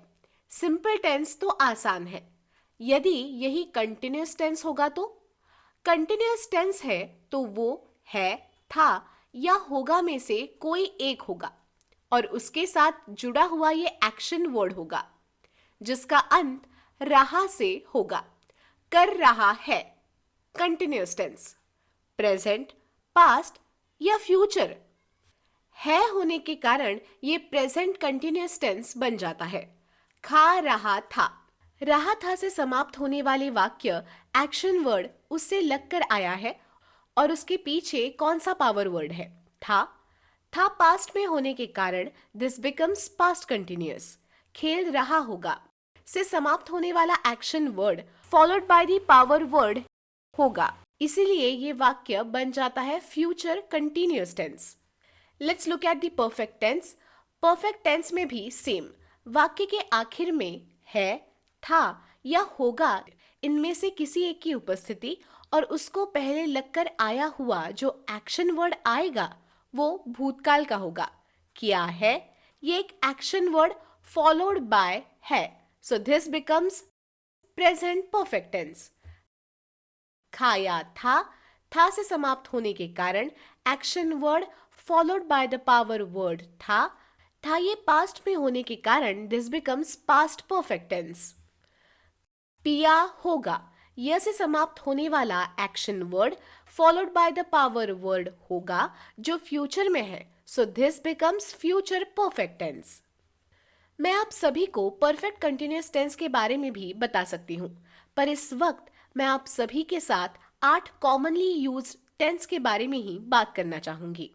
अभी मैं क्या करने वाली हूँ, इससे पहले मैंने जो 5 से 6 वाक्य लिए थे उनमें से कुछ वाक्यों के काल बदलकर उन्हें हिंदी में आपके सामने रखूंगी। आपको उस हिंदी वाक्यों को देखकर उसका काल निर्धारित करना होगा। ध्यान दें, अंग्रेजी वाक्य को देखकर उसका काल क्या होगा ये पहचानने की क्रिया आप लोगों ने की है। अब हम हिंदी वाक्यों के आधार पर भी वाक्य का काल निर्धारित कर सकेंगे। हमारा पहला वाक्य है, हमारे प्रधानमंत्री नरेंद्र मोदी पिछले महीने 7 दिनों के लिए अमेरिका गए थे। ध्यान दें, जिस प्रकार से इंग्लिश वाक्य के काल को पहचानने के लिए एंकर वर्ड की जरूरत थी, उसी प्रकार से हिंदी वाक्य के काल को भी पहचानने के लिए सेम रूल। हिंदी वाक्य का काल पहचानना तो और भी आसान है। वाक्य के अंतिम शब्द पर ध्यान दें। वाक्य के अंत में क्या है? थे। थे को लगकर उसके पहले एक्शन वर्ड है क्या? है ना, गए थे। मतलब ये वाक्य बना परफेक्ट टेंस का। कौन से परफेक्ट टेंस का? Past perfect tense. ऐसा क्यों? थे, ये पास्ट टेंस में होने के कारण the tense becomes past perfect tense. अब देखिए, मन के हिंदी वाक्य का सही काल पहचान कर उसका अंग्रेजी वाक्य बनाना कितना आसान है। इस वाक्य के अंत के साथ आइए हम अपने अगले वाक्य की ओर बढ़े। वीरेंद्र सहवाग ने अपना शतक पूरा किया। इस वाक्य को ध्यान पूर्वक देखिए। इस वाक्य के अंत में था, है या होगा कुछ भी नहीं आया है। इसका मतलब इस वाक्य में पावर वर्ड नहीं आया है। इस वाक्य में सिर्फ एक्शन वर्ड है, और यदि वाक्य में सिर्फ और सिर्फ एक्शन वर्ड आता है तो वो वाक्य सिंपल टेंस का होगा। हिंदी वाक्य में यदि था, है या होगा कुछ भी नहीं आया, इसका मतलब क्या? वाक्य में केवल एक्शन वर्ड है। इसका मतलब क्या होता है? That sentence is in simple tense. अब सिंपल प्रेजेंट, पास्ट या फ्यूचर क्या, यहां पर कौन सा शब्द है? पूरा किया। पूरा किया ये पास्ट टेंस में होने के कारण इस वाक्य का काल होगा सिंपल पास्ट टेंस। संपूर्ण टीम जरूरी काम पूर्ण करने के लिए ऑफिस आई थी। हमें शुरुआत इस वाक्य के काल ढूंढने से करनी है। वाक्य का काल ढूंढना क्यों आवश्यक है? ताकि हम जान सके कि अंग्रेजी में किस एंकर वर्ड का उपयोग करना है। काल की पहचान करने के लिए हिंदी में संपूर्ण वाक्य की जरूरत नहीं होती है, बल्कि आखिर के 2 शब्दों की ही जरूरत होती है। आखिर के शब्द क्या है, और क्या इसके साथ थी से पहले कोई एक्शन वर्ड जुड़ा है? अगर है तो वो किससे समाप्त हो रहा है? चूंकि यहां ई से समाप्त होने वाला एक्शन वर्ड है, that's why this becomes perfect tense. थी अतीत में होने के कारण the tense is past perfect tense. इसीलिए जब मैं अपना अंग्रेजी वाक्य बनाऊंगी तो मैं एंकर वर्ड हैड कम का उपयोग करूंगी। मेरे पड़ोसी का बेटा इस वर्ष 10वीं कक्षा में है। आप देखिए, पावर वर्ड इस वाक्य के अंत में है और उसके पहले कोई एक्शन वर्ड नहीं है, अर्थात ये वाक्य सिंपल टेंस फॉर्म में है। तो ये सिंपल प्रेजेंट है या पास्ट है? सिंपल प्रेजेंट टेंस में होने के कारण इस पूरे वाक्य का काल सिंपल प्रेजेंट टेंस बन गया है। इस वाक्य में हम वर्णन कर रहे हैं, लेकिन किसका? अपने पड़ोस में रहने वाले बच्चे का। वर्णन मतलब पावर वर्ड 1। हिंदी का है ये इंग्लिश में इज और आर भी हो सकता है, और हैज और हैव भी हो सकता है। तो हिंदी में दिए गए इस वाक्य में आपका उद्देश्य क्या था? किसी का वर्णन करना या ये बताना कि उस व्यक्ति के पास क्या है। इसी तरह आप तय करेंगे कि अंग्रेजी के पावर वर्ड 1 का या पावर वर्ड 2 का उपयोग करना है। महेंद्र सिंह धोनी के नेतृत्व में चेन्नई सुपर किंग्स इस साल आईपीएल जरूर जीतेगी। वाक्य के अंत में है, था या होगा नहीं है, इसीलिए इस वाक्य में एक्शन वर्ड जरूर होना चाहिए। वाक्य का अंतिम शब्द है जीतेगी, so this becomes simple tense. क्योंकि जीतेगी या जीतेंगे ये फ्यूचर होने के कारण संपूर्ण वाक्य का काल भी सिंपल फ्यूचर टेंस बन जाता है।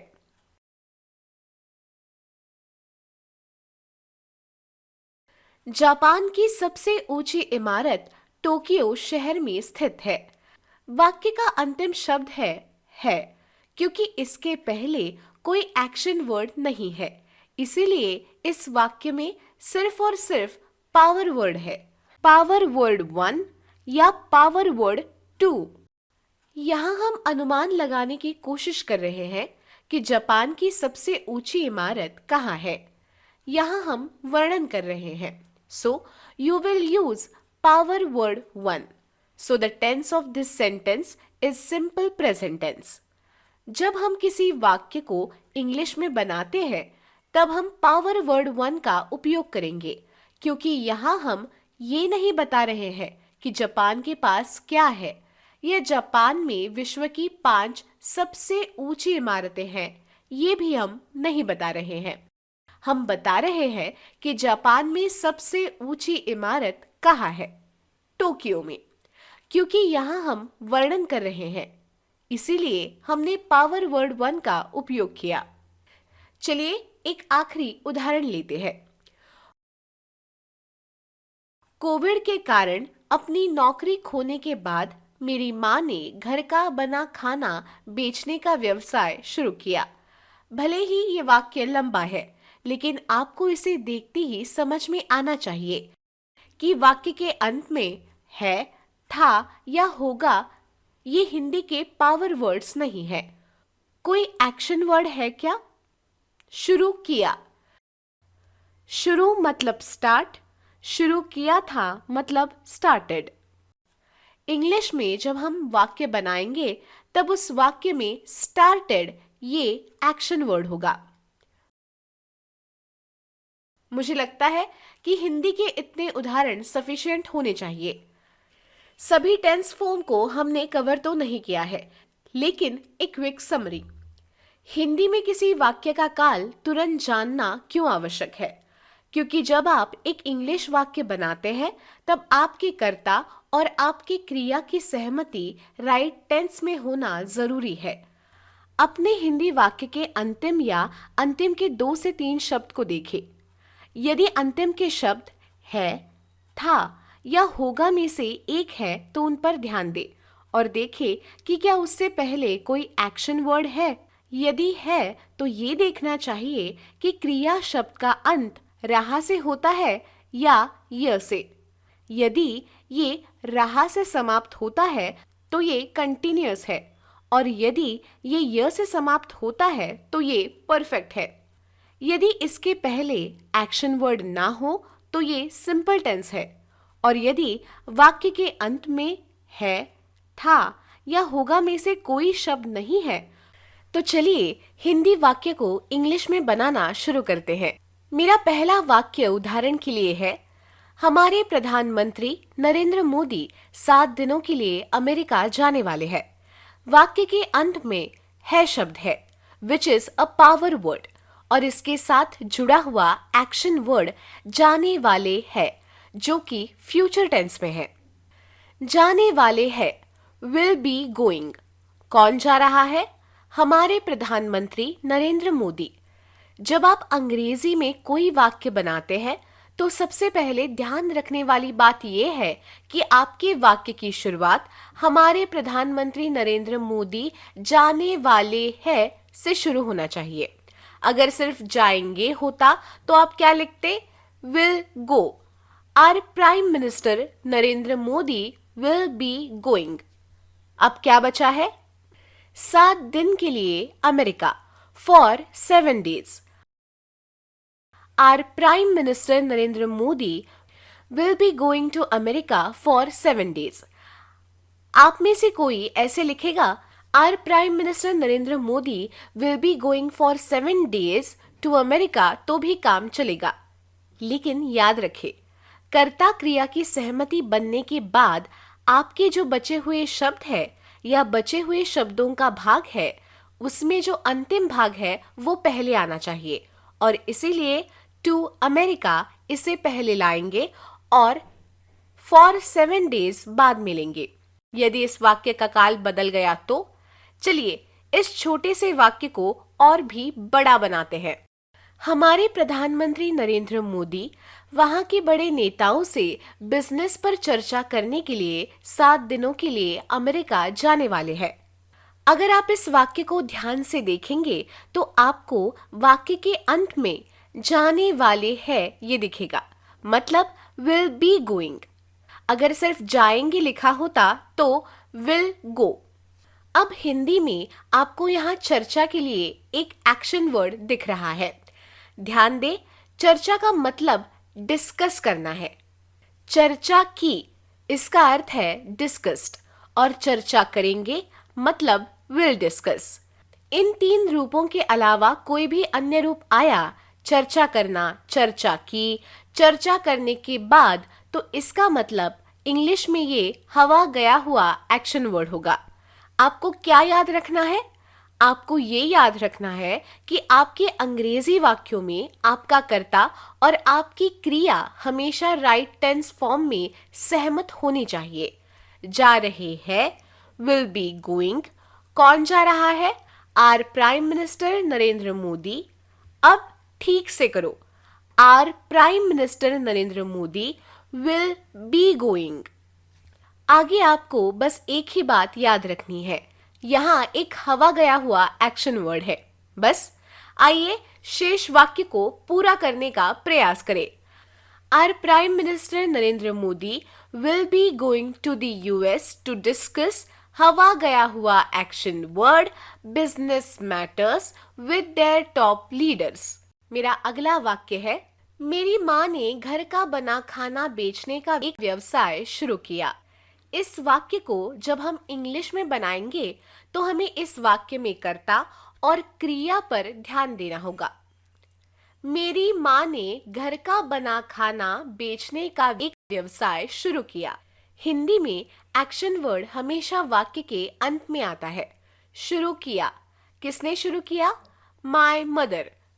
तो मेरी माँ ने शुरू किया ये शब्द एक साथ लेना है। जब आप कोई इंग्लिश वाक्य बनाते हैं तो आपके इंग्लिश वाक्य की शुरुआत माय मदर स्टार्टेड से होनी चाहिए। अब आइए वाक्य के दूसरे शब्दों पर नजर डालें। घर का बना खाना बेचने वाला व्यवसाय, जिसका अर्थ है ए बिजनेस या वन बिजनेस, इसे अलग करें। घर का बना खाना बेचना, जैसा कि पहले उल्लेख किया गया है, बेचना मतलब सेल। इसका लेजिटिमेट रूप क्या है? बेचा था, बेचता है या बेचेगा। इसके अलावा बेच के, बेचने के लिए या बेचने से, वो इंग्लिश का हवा गया हुआ एक्शन वर्ड बन जाता है। घर का बना खाना बेचने वाला व्यवसाय, बेचने यहाँ पर एक्शन वर्ड नहीं है, तो वो तो हवा गया हुआ एक्शन वर्ड है। इसलिए जब हम इसे अंग्रेजी में बनाते हैं तो वाक्य का स्ट्रक्चर होगा, मेरी माँ ने घर का बना खाना बेचने का एक व्यवसाय शुरू किया। अंग्रेजी वाक्य होगा, माई mother started A business of selling home cooked food. Of selling ऐसा बोला है। देखो, अगर यहाँ बेचने के लिए होता तो मैं कहती टू सेल। बेचना है इसीलिए ऑफ सेलिंग। अगर बेचने से होता तो मैं कहती बाय सेलिंग।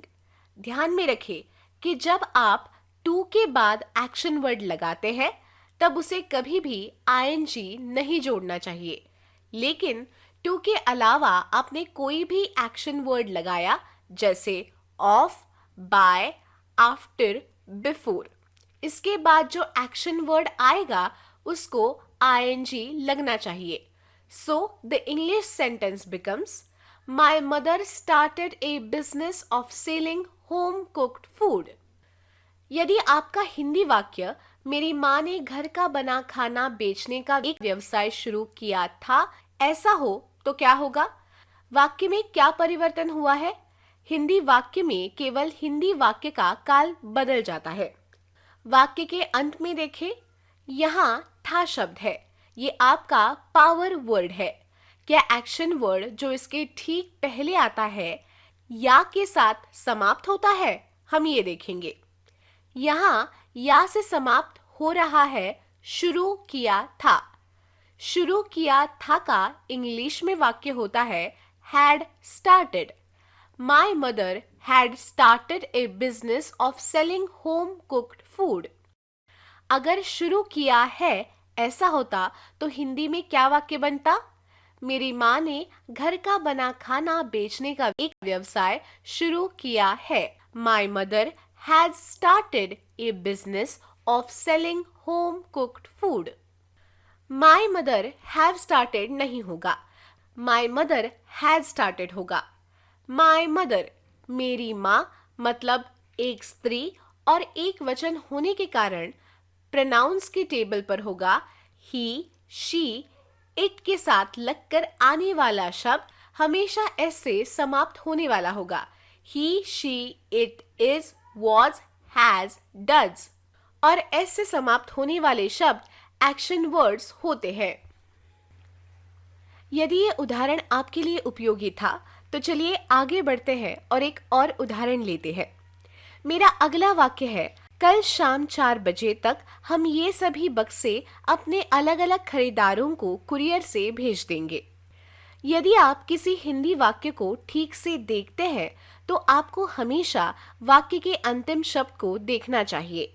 यदि वाक्य का अंतिम शब्द है, था, होगा, होंगे, होने वाला इनमें से कोई भी होगा तो तुरंत देखें कि क्या इसके पहले आने वाला शब्द एक्शन वर्ड है ना?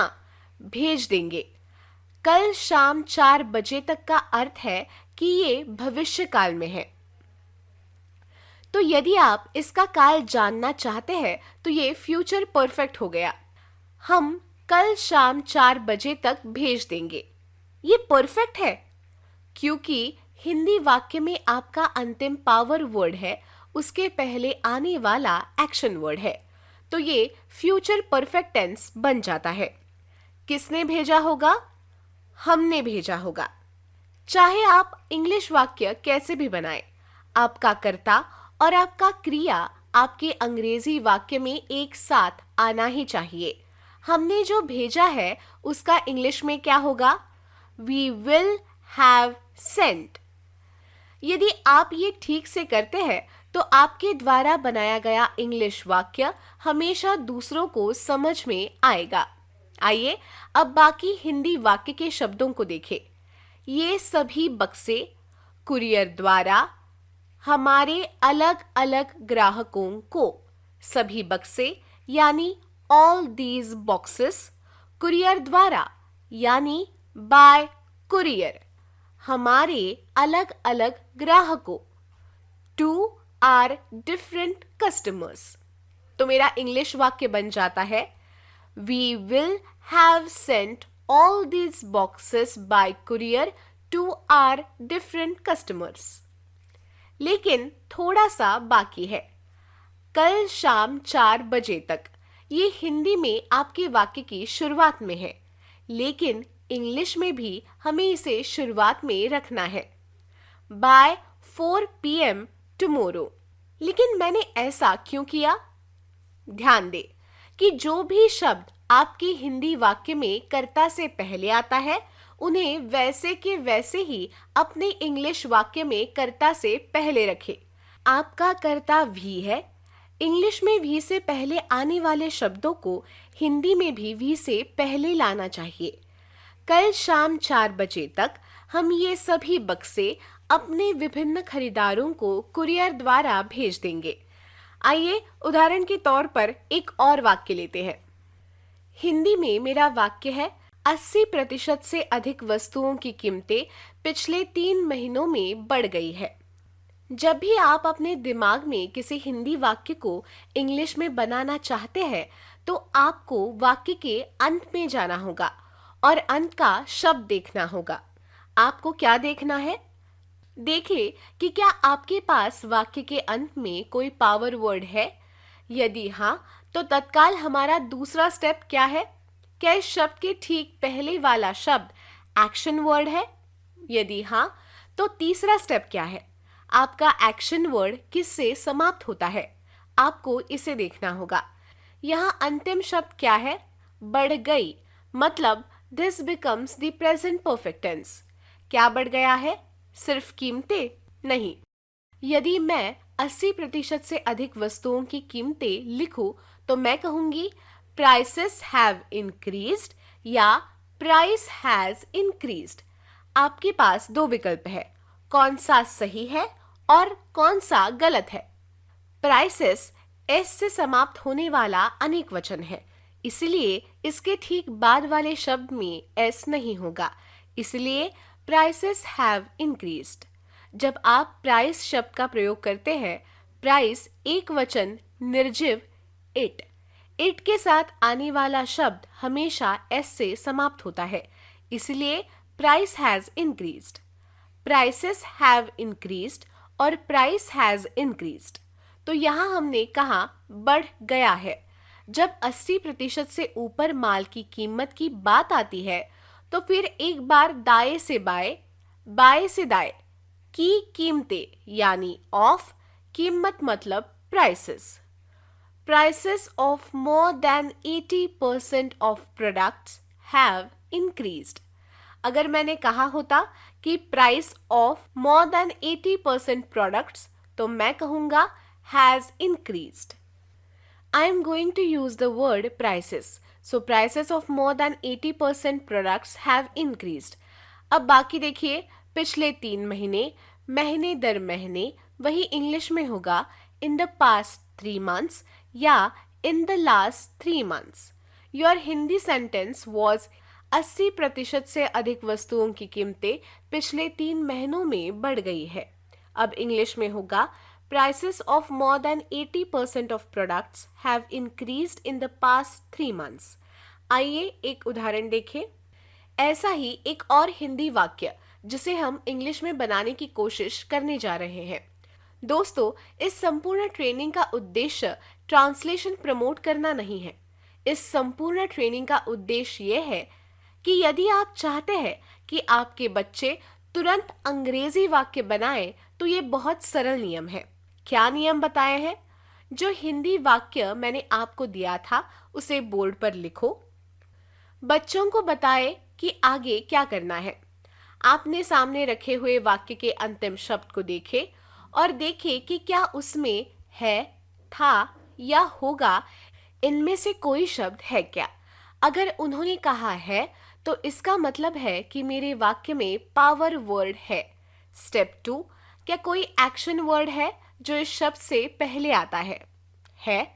अब स्टेप 3, क्या ये एक्शन वर्ड के साथ समाप्त होता है, और इस आधार पर आपको ये तय करना है कि ये वाक्य कौन सा है, कंटिन्यूअस के प्रेजेंट, पास्ट, फ्यूचर या परफेक्ट के प्रेजेंट, पास्ट, फ्यूचर में। एक बार ये निर्धारित हो गया तो आपको एंकर वर्ड से पूछना है, मेरा आशय है कि क्रिया किसके द्वारा संपन्न हुई। आपको जो उत्तर होगा उसमें आपको ये एंकर वर्ड जोड़ना है। फिर आप इंग्लिश में जो बनाना चाहते हैं वो बना ले, लेकिन आपको इस जोड़ी को इसी काल में रखना है। और जब बच्चे इस अभ्यास को दोहराते रहेंगे, तो subject and verb will be agree with each other in same tense form. तब उनके द्वारा बनाए गए वाक्य दूसरों को समझ में आएंगे। एक और वाक्य, पठान ने 1000 करोड़ से ज्यादा का बिजनेस किया। वाक्य वास्तव में बहुत सरल है। आइए हमारे नियमों पर नजर डालें। मैं इस वाक्य को अपने बोर्ड पर लिखूंगी। दिए गए हिंदी वाक्य में अंतिम शब्द को हमें देखना है। क्या अंतिम शब्द है? था या होगा, इनमें से कोई है क्या? नहीं, यहाँ ऐसा कोई शब्द नहीं है, तो मतलब इस वाक्य में कोई पावर वर्ड नहीं है। यदि वाक्य में कोई पावर वर्ड है तो कोई एक्शन वर्ड अवश्य होना चाहिए।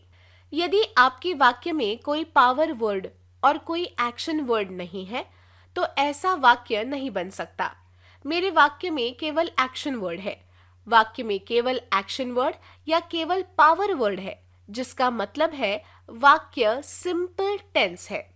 1000 करोड़ से ज्यादा का बिजनेस किया, सिंपल टेंस। किया, ये करना इस एक्शन वर्ड का पास्ट टेंस है, इसीलिए ये वाक्य मूलतः पास्ट टेंस में है। किसने किया? पठान ने। पठान डिड। पठान डिड। आपको इन दोनों शब्दों को एक साथ रखना है। Business of more than 1000 crore. मेरा हिंदी वाक्य क्या था? पठान ने 1000 करोड़ से ज्यादा का बिजनेस किया। मेरा इंग्लिश वाक्य होगा Pathaan did a business of more than 1000 crore. मान लीजिए कि मुझे इस वाक्य को सिंपल पास्ट के बजाय पास्ट परफेक्ट में रखना होता, तो हिंदी में क्या होता? किया होता। और इंग्लिश में क्या होता? Had done. यदि कोई डन के स्थान पर मेड का उपयोग करता है तो कोई समस्या नहीं है।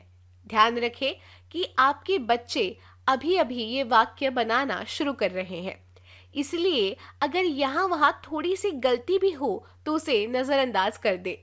हम यहाँ ध्यान देना चाहते हैं कि यदि वो कोई हिंदी वाक्य व्यक्त करना चाहता है या बोलना चाहता है तो क्या वो उसे पहले हिंदी में लिख सकते हैं। जब बच्चा इसी तरह से अभ्यास करता रहेगा, हमेशा 6 महीने, 8 महीने, 10-15 मिनट तक हर दिन 5-5, 6-6 वाक्य वो उन्हें बिना तोड़े, बिना ब्रेक किए, बिना नियमों का उपयोग किए बहुत आसानी से बना सकेगा। जब वो उस लेवल पर पहुंच जाएगा तो विद्यार्थी बोलने से भी दूर नहीं हटेगा। मेरा अगला वाक्य है, जापान की सबसे ऊंची इमारत टोक्यो में है। आपको इस वाक्य को बोर्ड पर लिखना चाहिए और बच्चों से इसे इंग्लिश में लिखने के लिए कहना चाहिए। अंतिम शब्द देखें, क्या अंतिम शब्द है के पहले किसी प्रकार का एक्शन वर्ड जुड़ा हुआ है? वो कहे कि टीचर है के आगे कोई एक्शन वर्ड नहीं है। इसका क्या मतलब है? इस वाक्य में कोई एक्शन वर्ड नहीं है। इस वाक्य में केवल पावर वर्ड है।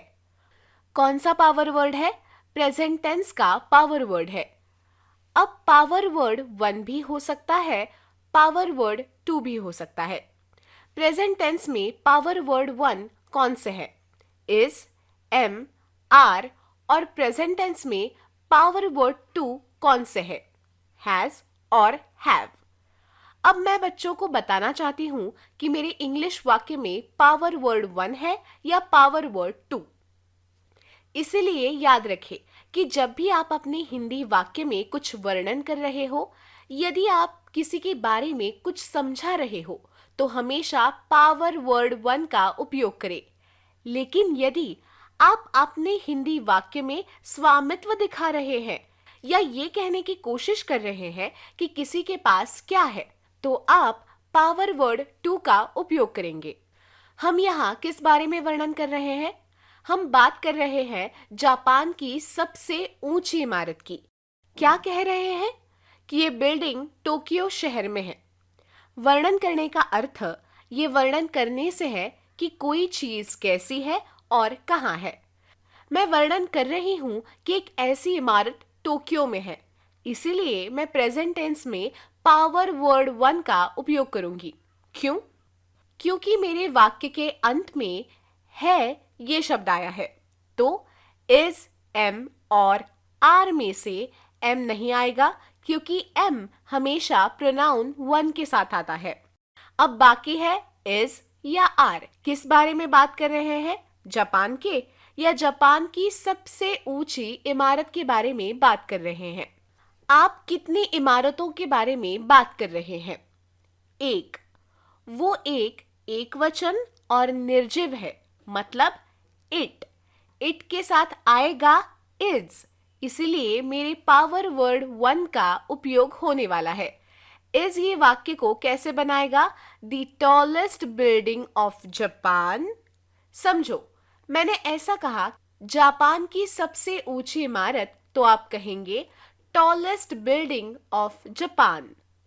लेकिन अगर मेरा हिंदी वाक्य होगा जापान में सबसे ऊंची इमारत, तो मैं क्या कहूंगा? Tallest building from Japan. यहां मैं ऐसे लिख रही हूं कि जापान की सबसे ऊंची इमारत, तो the tallest building of Japan. इसके ठीक बाद पावर वर्ड वन आएगा इज। कहाँ है? In Tokyo. टोक्यो में है।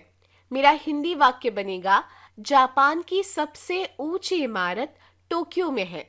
और मेरा इंग्लिश वाक्य होगा the tallest building of Japan is in Tokyo. मैंने द का उपयोग क्यों किया? इंग्लिश में ए, एन और द, इन्हें आर्टिकल्स कहते हैं। The is known as definite article और ए और एन को हम इनडेफिनेट आर्टिकल्स कहते हैं। जब आप कभी सबसे अच्छा ऐसा कहना चाहते हैं, तो टॉलेस्ट, बिगेस्ट, रिचेस्ट, पुअरेस्ट ऐसे शब्दों के आगे हमेशा द आएगा। केवल टॉलेस्ट बिल्डिंग ऑफ जापान कहने में कुछ भी गलत नहीं था, लेकिन क्योंकि आप जापान में सबसे ऊंची इमारत के बारे में बात कर रहे हैं, इसलिए आपने द जोड़ दिया और वाक्य बन गया the tallest building of Japan. Let's take one more sentence. पिछले वर्ष मेरी बिल्डिंग से 3 बच्चे एसएससी में थे। इस वाक्य को हमें बोर्ड पर लिखना है और लिखने के बाद अंतिम शब्द को देखना है कि इसके पहले जो शब्द आता है वो क्रिया दर्शाने वाला है, नहीं है। मतलब इस वाक्य में केवल पावर वर्ड है। पावर वर्ड कौन सा है? थे, मतलब पास्ट। अब हमें ये निश्चित करना होगा कि यहाँ हम पावर वर्ड वन का उपयोग करें या पावर वर्ड टू का। इस वाक्य में मैं किसके बारे में बात कर रही हूँ? मेरी बिल्डिंग के 3 लड़कों के बारे में। क्या बात हो रही है? क्या मैंने बताया कि उन लड़कों के पास क्या है?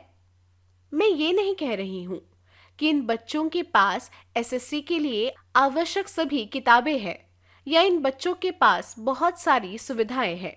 मैंने इस बारे में एक शब्द भी नहीं कहा है कि इन बच्चों के पास क्या है। मैंने उनका वर्णन किया है, बताया है कि ये बच्चे कहाँ है? एसएससी में। वापस देखें, मेरा वाक्य क्या था? पिछले साल मेरी बिल्डिंग में 3 बच्चे एसएससी में थे। यहाँ मैं उन बच्चों का वर्णन कर रही हूँ। वर्णन मतलब power word one. Past tense में पावर वर्ड वन के 2 शब्द हैं, वॉज और वर। क्या हम किसी छात्र के बारे में बात कर रहे हैं? नहीं। कितने बच्चे हैं? 3, मतलब बहुवचन। बहुवचन के साथ हमेशा वर ये शब्द आता है, वी या दे। तो चलिए इस हिंदी वाक्य का एक इंग्लिश वाक्य बनाते हैं।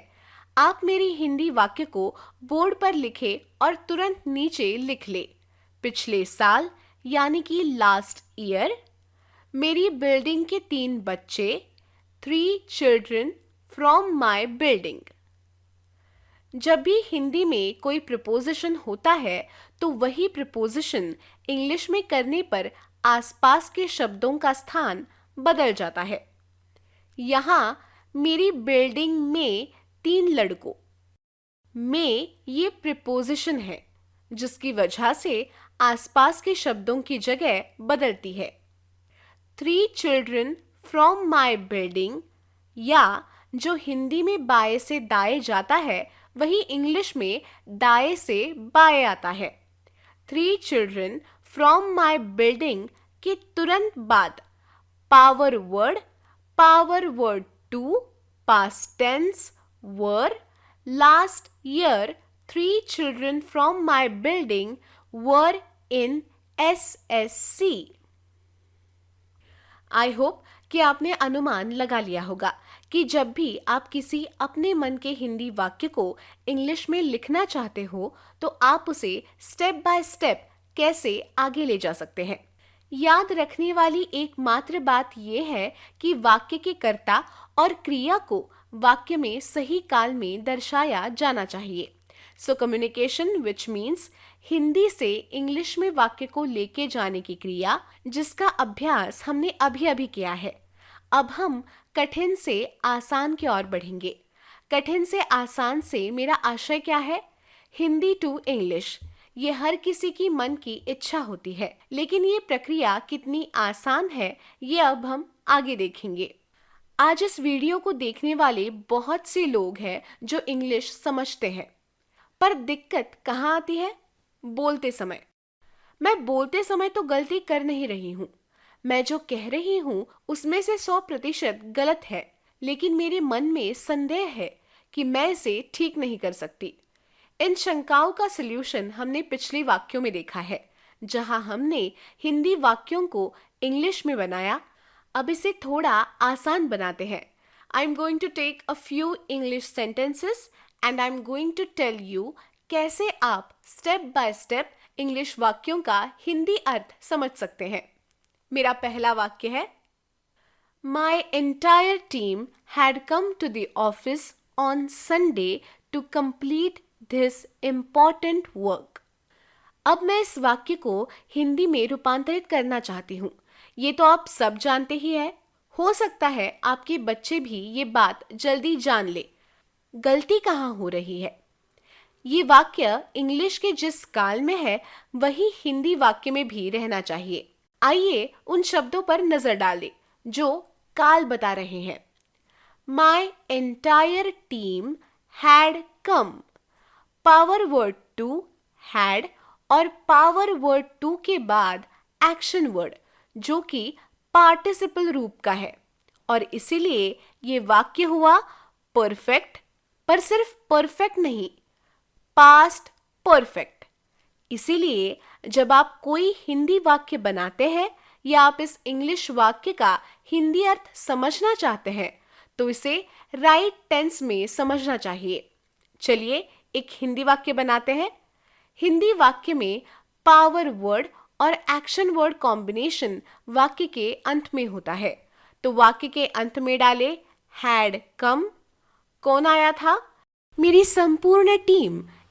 माय एंटायर टीम को वाक्य की शुरुआत में रखे। वाक्य की शुरुआत माय एंटायर टीम से होगी और इसका अंत हैड कम से होगा। वाक्य की शुरुआत मेरी संपूर्ण टीम और वाक्य के अंत में आई थी। अब बचे हुए शब्द देखेंगे। My entire team had come to the office on Sunday to complete this important work. मेरी संपूर्ण टीम इस महत्वपूर्ण कार्य को पूरा करने के लिए to complete ये हवा गया हुआ एक्शन वर्ड है। रविवार को कार्यालय में आई थी। मेरी संपूर्ण टीम इस महत्वपूर्ण कार्य को पूरा करने के लिए रविवार को कार्यालय में आई थी। नेक्स्ट एक और वाक्य लेंगे। He is very intelligent and everyone in our society thinks that he will come first in the merit list. बड़ा वाक्य है पर कठिन नहीं है। क्यों? चलो देखें। इस वाक्य में एंकर वर्ड ढूंढो। पहला एंकर वर्ड ये पावर वर्ड है is, दूसरा एंकर वर्ड है things और तीसरा एंकर वर्ड है will come। वाक्य में जितने एंकर वर्ड्स उतने वाक्य, मतलब ये एक वाक्य ना होकर 3 वाक्य बन गए हैं। यहाँ 3 वाक्य जोड़े गए हैं। जोड़ने वाले शब्द को हम इंग्लिश में कहते हैं कंजक्शन। तो अब हम ये स्टेप बाय स्टेप सॉल्व करेंगे। ही इज वेरी इंटेलिजेंट ये एक्शन वर्ड नहीं है। This is power word 1 present tense. वो बहुत बुद्धिमान है। ये हुआ पहला वाक्य। अब आगे का वाक्य everyone in our society thinks. पहले और दूसरे वाक्य को जोड़ने वाला कंजक्शन कौन सा है? एंड। एंड मतलब और। वो बहुत बुद्धिमान है और हमारे समाज के सभी लोग सोचते हैं he will come first in the merit list, कि वो मेरिट लिस्ट में प्रथम आएगा। जब हम 3 वाक्यों का अर्थ निकालेंगे तो वाक्य होगा वो बहुत बुद्धिमान है और हमारे समाज के सभी लोग सोचते हैं कि वो मेरिट लिस्ट में प्रथम आएगा। आइए एक लास्ट एग्जाम्पल के साथ इंग्लिश टू हिंदी को समाप्त करें। मेरा वाक्य है I want to go to America for further studies. It's a very simple sentence. Want जब आता है तब वो इच्छा दर्शाता है। आई वॉन्ट टू ईट, मैं खाना चाहती हूँ। I want to eat hot food, मैं गरम खाना खाना चाहती हूँ। I want to drink Thums Up, मैं थम्स अप पीना चाहती हूँ। I want to go to watch a movie, मैं एक सिनेमा देखने जाना चाहती हूँ। जब भी वॉन्ट आता है तब आप इच्छा दर्शाते हैं। इधर भी कोई अपनी इच्छा बता रहा है आगे की पढ़ाई के लिए अमेरिका जाने की। I want to go to America for further studies. Hindi में एकदम आसान है, शुरुआत में कर्ता और अंत में क्रिया। मुझे वाक्य की शुरुआत में जाना है, आगे की पढ़ाई के लिए अमेरिका। मैं आगे की पढ़ाई के लिए अमेरिका जाना चाहती हूँ। So this becomes the Hindi meaning of my original English sentence. Yes no type questions. चलिए अगले कॉन्सेप्ट की ओर बढ़ते हैं। अब तक हमने जो वाक्य देखे वो सभी अलग अलग काल के थे। अब हम प्रश्नों की ओर बढ़ेंगे। मैं आपके साथ 2 चरण में प्रश्नों के कॉन्सेप्ट साझा करूंगी। पहले चरण में ऐसे प्रश्न हैं जिनका उत्तर केवल यस या नो में दिया जा सकता है, और दूसरा चरण ये है कि हम हु, वॉट, व्हेन, वेयर इन शब्दों का प्रयोग करके प्रश्न बनाते हैं। Step number 1, questions whose answer are either yes और नो। तो मेरा पहला वाक्य है the tallest building of Japan is in Tokyo. ये आपका इंग्लिश वाक्य है। यदि आप नहीं जानते कि क्या ये सचमुच टोक्यो में है तो आप हिंदी में क्या पूछेंगे? क्या जापान की सबसे ऊंची इमारत टोक्यो में है? जब आप इंग्लिश में इस तरह का प्रश्न पूछना चाहते हैं तो आपको वाक्य की शुरुआत में अपने इंग्लिश वाक्य में एंकर वर्ड लाना होगा। आपके वाक्य में एंकर वर्ड कौन सा है? Power word 1 is. इस इज को उठाइए और वाक्य के शुरुआत में रखिए। आपका वाक्य क्या बनेगा? Is the tallest building of Japan in Tokyo, और प्रश्न चिन्ह लगाइए। तो आपको उत्तर क्या आएगा? Yes, the tallest building of Japan is in Tokyo, या फिर no, the tallest building of Japan is not in Tokyo. अगला वाक्य देखते हैं। My neighbour's son was in 10th standard last year. इस वाक्य में भी पावर वर्ड 1 है जो पास्ट टेंस में है। मेरे पड़ोसी का बेटा पिछले साल 10वीं कक्षा में था। था क्या? ऐसा मुझे पूछना है। आप क्या करेंगे? आप उस पावर वर्ड 1 को उठाएंगे और वाक्य के शुरुआत में रखेंगे। आपका प्रश्न बनेगा was my neighbour's son in the 10th standard last year. यदि आप सिंपल टेंस वाले वाक्यों से यस और नो वाले प्रश्न बनाना चाहते हैं तो नियम बहुत ही सरल है। पावर वर्ड 1 उठाइए और इसे वाक्य की शुरुआत में लाइए। अब पावर वर्ड 2 के साथ एक और उदाहरण लेते हैं। मेरा अगला वाक्य है we have a sales target of 500 crores in this financial year. Hindi में इसका मतलब है हमारे पास इस वित्तीय वर्ष में बिक्री लक्ष्य 500 करोड़ का है, या हमारे पास एक बिक्री लक्ष्य है। यदि आप इस इंग्लिश वाक्य से कोई प्रश्न बनाना चाहते हैं जिसका उत्तर यस या नो है, आप सचमुच पूछना चाहते हैं कि क्या इस वित्तीय वर्ष में आपका लक्ष्य 500 करोड़ का है। अगर आप ऐसा कोई प्रश्न बनाना चाहते हैं तो आइए देखें कि इसे कैसे बनाया जाए। इससे पहले हमने 2 वाक्य देखे थे। उन वाक्यों में पावर वर्ड 1 था। आपने क्या किया? पावर वर्ड 1 को उठाया और वाक्य की शुरुआत में रख दिया। लेकिन यहाँ पर पावर वर्ड 1 नहीं है, पावर वर्ड 2 है। जब पावर वर्ड 2 होता है तब किसी भी शब्द को हटाना नहीं है, जैसा है वैसा ही रखना है। सिर्फ वाक्य के शुरुआत में डू, डज या डिड ये तीनों में से कोई एक शब्द डालना है। अब वी शब्द है ना, प्रोनाउन टेबल में जाओ। प्रोनाउंस टेबल में जब आप देखोगे तब आपको समझ जाएगा। I, you, we, they, he, she, it में वी और दे के साथ कभी भी एस से अंत होने वाला शब्द नहीं आता। मतलब इज, वॉज, हैज, डज ये वी और दे के साथ नहीं आएंगे। इसलिए मैं यहाँ उपयोग करूंगी डू। तो मेरा प्रश्न क्या होगा? Do we have a sales target of 500 crores in this financial year? Yes, we have। या फिर no, we don't have। अगर मेरा वाक्य होता We had a sales target of 500 crores in the last financial year, मतलब पिछले आर्थिक वर्ष में हमारा टारगेट 500 करोड़ का था, तब पावर वर्ड 2 के साथ वाक्य बनाते समय मैंने आपको क्या बताया है? कोई भी शब्द हिलना नहीं चाहिए। आपको किसी वाक्य की शुरुआत में डू, डज या डिड लगाना है। आप डू और डज कब लगाएंगे? जब आपका वाक्य प्रेजेंट टेंस में हो। मेरा वाक्य पास्ट टेंस में है। We had a sales target. इस कारण आप वाक्य की शुरुआत डिड इस शब्द से करेंगे। तो फिर आपका वाक्य क्या हुआ? Did we had a sales target of 500 crores in the last financial year। यहाँ पर एक गलती हुई। जब हम did इस शब्द का उपयोग करते हैं तब उसके बाद आने वाला एंकर वर्ड कभी भी पास्ट टेंस में नहीं होना चाहिए। यहाँ पर वाक्य को भूतकाल में did इस शब्द का उपयोग करके लिया जा रहा है। अब मुझे had की जरूरत नहीं है। मैं has या have का यहाँ पर उपयोग करूंगी। कैसे तय करेंगे आप? वाक्य के प्रोनाउंस ये तय करेंगे। वाक्य का प्रोनाउन कौन सा है? वी। वी के साथ कभी भी एस से खत्म होने वाला पावर वर्ड आता है क्या? नहीं।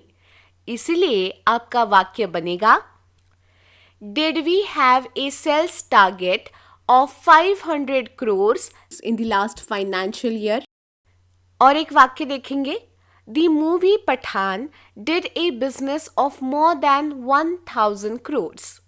इस वाक्य में पावर वर्ड 1 नहीं है, पावर वर्ड 2 भी नहीं है, सिर्फ एक्शन वर्ड होने के कारण ये वाक्य सिंपल टेंस में, लेकिन आपका एक्शन वर्ड पास्ट टेंस में होने के कारण ये वाक्य हुआ सिंपल पास्ट टेंस में।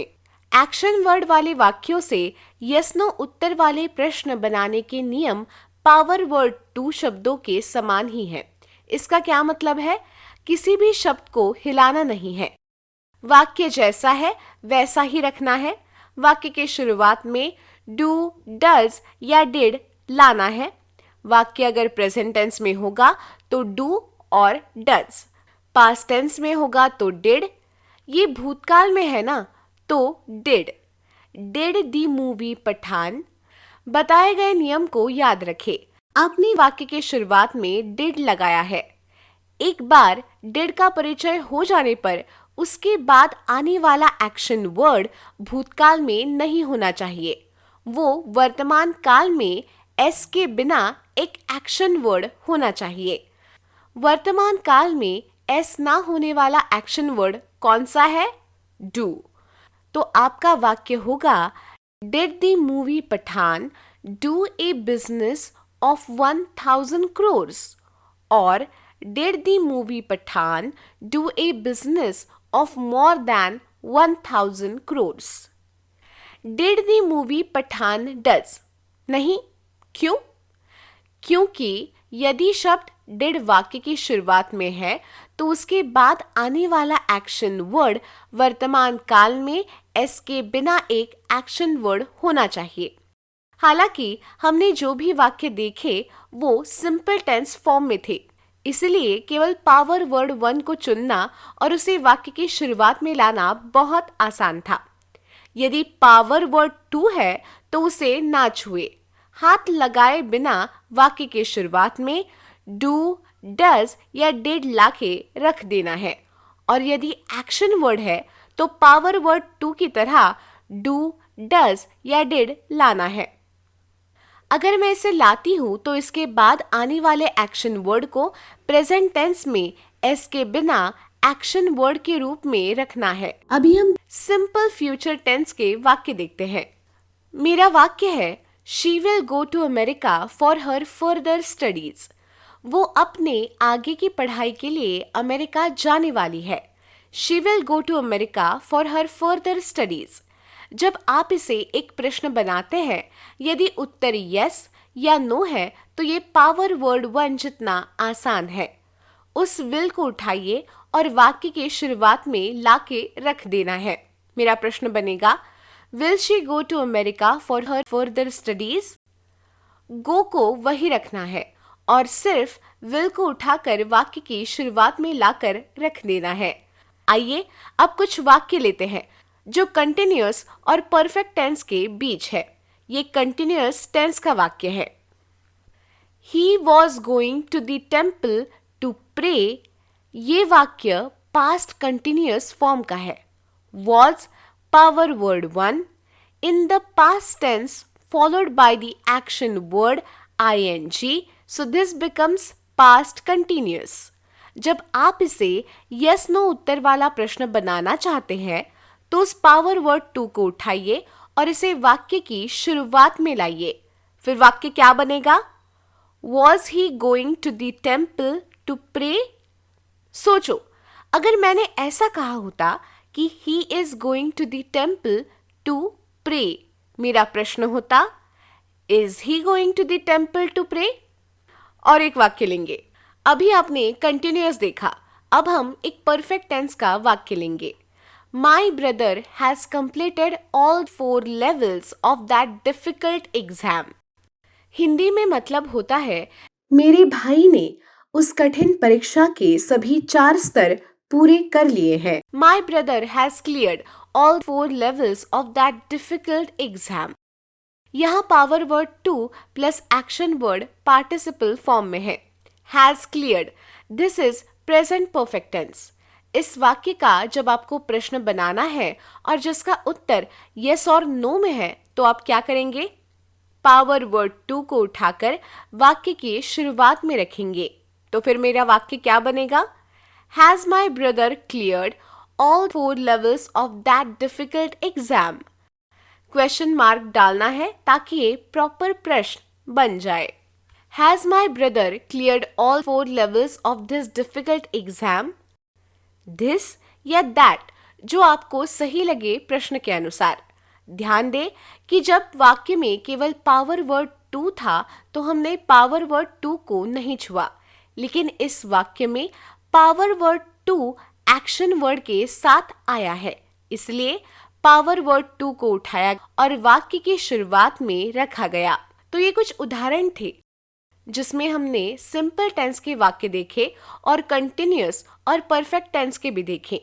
तो यहाँ हम यस नो उत्तर वाले प्रश्नों का पार्ट समाप्त करते हैं और चलिए दूसरे महत्वपूर्ण पार्ट की ओर जाते हैं जहाँ हमें अन्य टाइप के प्रश्न देखने को मिलने वाले हैं। इस कॉन्सेप्ट में हम WH, who, what, when, where, why ये प्रश्न कैसे बनाने हैं ये देखने वाले हैं। मेरा पहला वाक्य है the tallest building of Japan is in Tokyo. Yes no type के लिए हम प्रश्न कैसे बनाएंगे? Is the tallest building of Japan in Tokyo.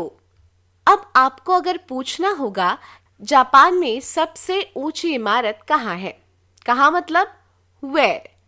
इस वेयर को इसके पहले जोड़ना है। Where is the tallest building of Japan. आपको इन टोक्यो ये पता नहीं है ना। ये वाक्य मैंने उदाहरण के लिए लिया है। इस वाक्य में उत्तर आपको स्पष्ट रूप में दिखाई दे रहा है। आप WH प्रश्न का उपयोग कब करते हैं? जब आपको उत्तर पता ना हो।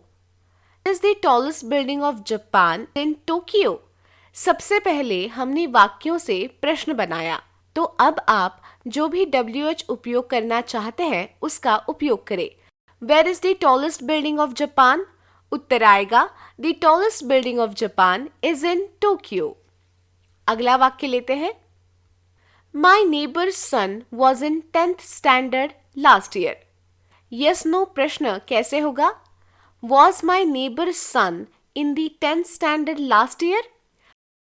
अगर आपको पूछना हो कि मेरे पड़ोसी का बेटा 10वीं कक्षा में कब था, when, तो when को जोड़ना है वाक्य की शुरुआत में। When was my neighbor's son in the 10th standard? उत्तर आएगा last year, यानी कि पिछले साल। अगर आपको ये पूछना है कि पिछले साल 10वीं कक्षा में कौन था, कौन, मेरे पड़ोसी का बेटा, लेकिन आपको पता नहीं है, फिर आप क्या करोगे? Who इस शब्द का उपयोग करेंगे। Who was in the 10th standard last year? My neighbor's son। अगला वाक्य। The movie Pathan did a business of more than 1000 crore। अगर आपको पूछना है कि इस मूवी पठान ने क्या किया, मतलब what, मेरा yes no वाला प्रश्न क्या था? Did the movie Pathan do a business of more than 1000 crores? और आपको पूछना है कि इस पठान मूवी ने क्या किया, क्या किया, तो what को वाक्य की शुरुआत में जोड़ना होगा। What did the movie Pathan do? क्या किया उसने? 1000 करोड़ का बिजनेस किया। अगला वाक्य। He was going to the temple to pray। वो मंदिर क्यों जाता है या वो मंदिर क्यों जाता था? मेरा yes no वाला प्रश्न क्या था? Was he going to the temple to pray? अब आपको पूछना है कि वो मंदिर क्यों जाता था। क्यों जाता था मतलब आपको पूछना है why। इस why को आपको वाक्य के शुरुआत में जोड़ना है। Why was he going to the temple? He was going to the temple to pray। One more sentence and possibly the last. My brother has completed all 4 levels of that difficult exam। इसका yes no प्रश्न हमने कैसे बनाया था? Has my brother completed all 4 levels of that difficult exam? तो आपको पूछना है कि मेरे भाई ने क्या किया है, क्योंकि सब लोग उसकी प्रशंसा कर रहे हैं। क्या? What? What has my brother completed? या फिर What has my brother done? मेरे भाई ने क्या किया है? He has completed all 4 levels of that difficult exam। अगर आपको पूछना है कि आपके भाई ने कितने लेवल्स पार किए हैं, कितने लेवल्स पार किए हैं, How many levels? तो how many levels को उठाकर वाक्य की शुरुआत में लाकर रख देना है। How many levels has my brother completed of that difficult exam? Your brother has completed all 4 levels of that difficult exam। ये जो who, what, when, where, why ये सब प्रश्न है, इसे देखने से पहले मैंने आपको yes no कॉन्सेप्ट बताया था। वो इसलिए क्योंकि एक बार जब आप yes no उत्तर वाले प्रश्न बना सकते हैं तो उन प्रश्नों की शुरुआत में इन WH शब्दों को जोड़े, फिर आपके WH प्रश्न तैयार हो जाते हैं।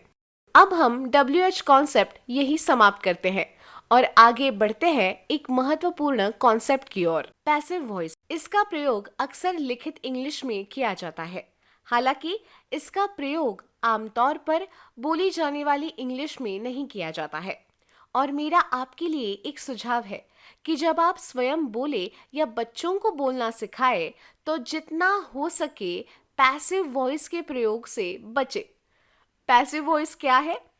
अक्सर हम किसी वाक्य की शुरुआत कर्ता से नहीं करते। उदाहरण, नरेंद्र मोदी ने एक नई योजना की घोषणा की। इसमें कर्ता कौन? नरेंद्र मोदी। लेकिन ज्यादातर जब अखबार में कोई लेख आता है तो उसमें लिखा होता है एक नई योजना की घोषणा नरेंद्र मोदी द्वारा की गई। जब कोई वाक्य ऐसा हो जिसमें कर्ता वाक्य के शुरुआत में ना होकर अंत में हो और वाक्य का रूप ये ना हो कि क्रिया कर्ता ने किया है बल्कि क्रिया कर्ता से की गई है, तो वो रूप पैसिव वॉइस कहलाता है। सभी कॉन्सेप्ट को ठीक से कवर करने के लिए पैसिव वॉइस भी बोली जाएगी, लेकिन मैं इस पर अधिक जोर नहीं दूंगी। मैं आपको बताऊंगी कि एक्टिव वॉइस के वाक्य को पैसिव वॉइस में कैसे बनाया जाए। पहला उदाहरण लेते हैं। एक्टिव टू पैसिव में कर्ता और क्रिया ये होता ही है। किसी भी वाक्य में कर्ता और क्रिया होते ही है, पर बहुत बार किसने क्रिया की वो महत्वपूर्ण नहीं होता। जब किसने क्रिया की ये महत्वपूर्ण ना होकर क्रिया महत्वपूर्ण होती है, तब पैसिव वॉइस का उपयोग करना है। जो काम कर रहा है उसका उल्लेख होना आवश्यक होता है, तो उस समय एक्टिव वॉइस का उपयोग करेंगे। पहला वाक्य, Chennai super Kings under the leadership of Mahendra Singh Dhoni von this years IPL. हम यहाँ बता रहे हैं कि चेन्नई सुपर किंग्स ने महेंद्र सिंह धोनी की कप्तानी में इस साल का आईपीएल जीता था। चेन्नई सुपर किंग्स करता है क्योंकि इस टीम ने टूर्नामेंट जीता है। अगर मुझे पैसिव वॉइस में ये बात कहनी हो तो मैं कहूंगी कि इस साल का आईपीएल महेंद्र सिंह धोनी के नेतृत्व में चेन्नई सुपर किंग्स ने जीता था। यहाँ पर आईपीएल महत्व का है, चेन्नई सुपर किंग्स नहीं। सो इस वाक्य को Chennai super Kings under the leadership of Mahendra Singh Dhoni von this years IPL, ये जो एक्टिव वॉइस का वाक्य है, अगर पैसिव वॉइस में करना हो तो मेरा वाक्य बनेगा this years IPL was won by Chennai super Kings under the leadership of Mahendra Singh Dhoni. ये हो गया पैसिव वॉइस का वाक्य। अगला वाक्य है, Virender Sehwag completes his century by hitting ए6। मेरा पैसिव वॉइस का वाक्य बनेगा century is completed by Virender Sehwag by hitting ए6। ये सुनने के लिए इजी नहीं है, पर याद रखने की बात कौन सी है। पिछले वाक्य में जब मैंने वाक्य को पैसिव वॉइस में प्रेजेंट टेंस में बनाया था तो ये कैसे हुआ, power word 1 plus action word participle रूप। पिछला वाक्य पास्ट टेंस में था, इसलिए मैंने पावर वर्ड 1 पास्ट टेंस का उपयोग किया था। यहां मेरा वाक्य क्या है, Virender Sehwag completes his century by hitting ए6। सच कहूं तो इस वाक्य में वीरेंद्र सहवाग महत्व का है और ये वाक्य कभी पैसिव वॉइस में बन ही नहीं सकता। लेकिन आपको बताने के लिए मैंने ये वाक्य उदाहरण के लिए लिया है। Century is completed by Virender Sehwag by hitting ए6। यहाँ पर इज कंप्लीटेड आया है। Power word 1 is completed power word 1 plus action word participle form इस का इस्तेमाल किया है क्योंकि मेरा एक्टिव वॉइस का वाक्य प्रेजेंट टेंस में था। अगला वाक्य, माई mother started A business of selling home cooked food. A business of selling home cooked food was started by my mother. वाक्य पास्ट टेंस में है और पैसिव वॉइस वाक्य बनाते समय मैंने power word 1 plus action word participle रूप में लिया है। समझ लो कि मेरा वाक्य होता my mother will start a business of selling home cooked food, उसका पैसिव वॉइस बनता a business of selling home cooked food will be started by my mother. Future tense का passive voice will be plus action word in its participle form. अगर मेरा यही वाक्य continuous tense में होता, my mother is starting a business of selling home cooked food, मेरा passive voice का वाक्य होगा a business of selling home cooked food is being started by my mother. Continuous tense का वाक्य, एक्टिव वॉइस का वाक्य जब आप पैसिव वॉइस में बनाते हैं तब पावर वर्ड वो पास्ट हो कि प्रेजेंट ये कैसे तय करें। आपको जो मूल वाक्य जिस काल में है वही काल में रहेगा, उसके बाद आने वाला शब्द बीइंग और उसके बाद आएगा एक्शन वर्ड पार्टिसिपल रूप में। अगला वाक्य, my company has increase the prices of more than 80% of our products. ये परफेक्ट टेंस का वाक्य है। इंक्रीज्ड प्रेजेंट परफेक्ट इसका पैसिव वॉइस होगा। The prices of more than 80% of our products have been increased by my company. यहाँ have क्यों हुआ? पहले तो has लिखा था।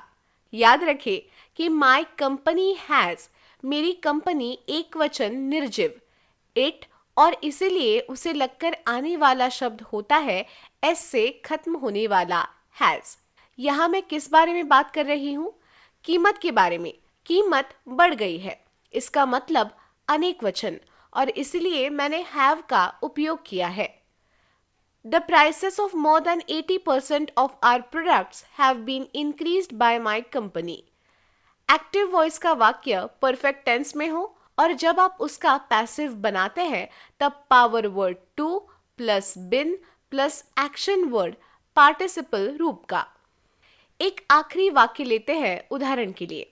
My sentence is, The US multinational Micron is investing $1 billion in India. Is investing power word 1 plus action word in its ing form. This is present continuous tense. इसका passive voice होगा $1 billion is being invested in India by the US multinational Micron. The US multinational has invested $1 billion in India. तो मेरा passive voice हुआ होता $1 billion has been invested in India by the US multinational Micron.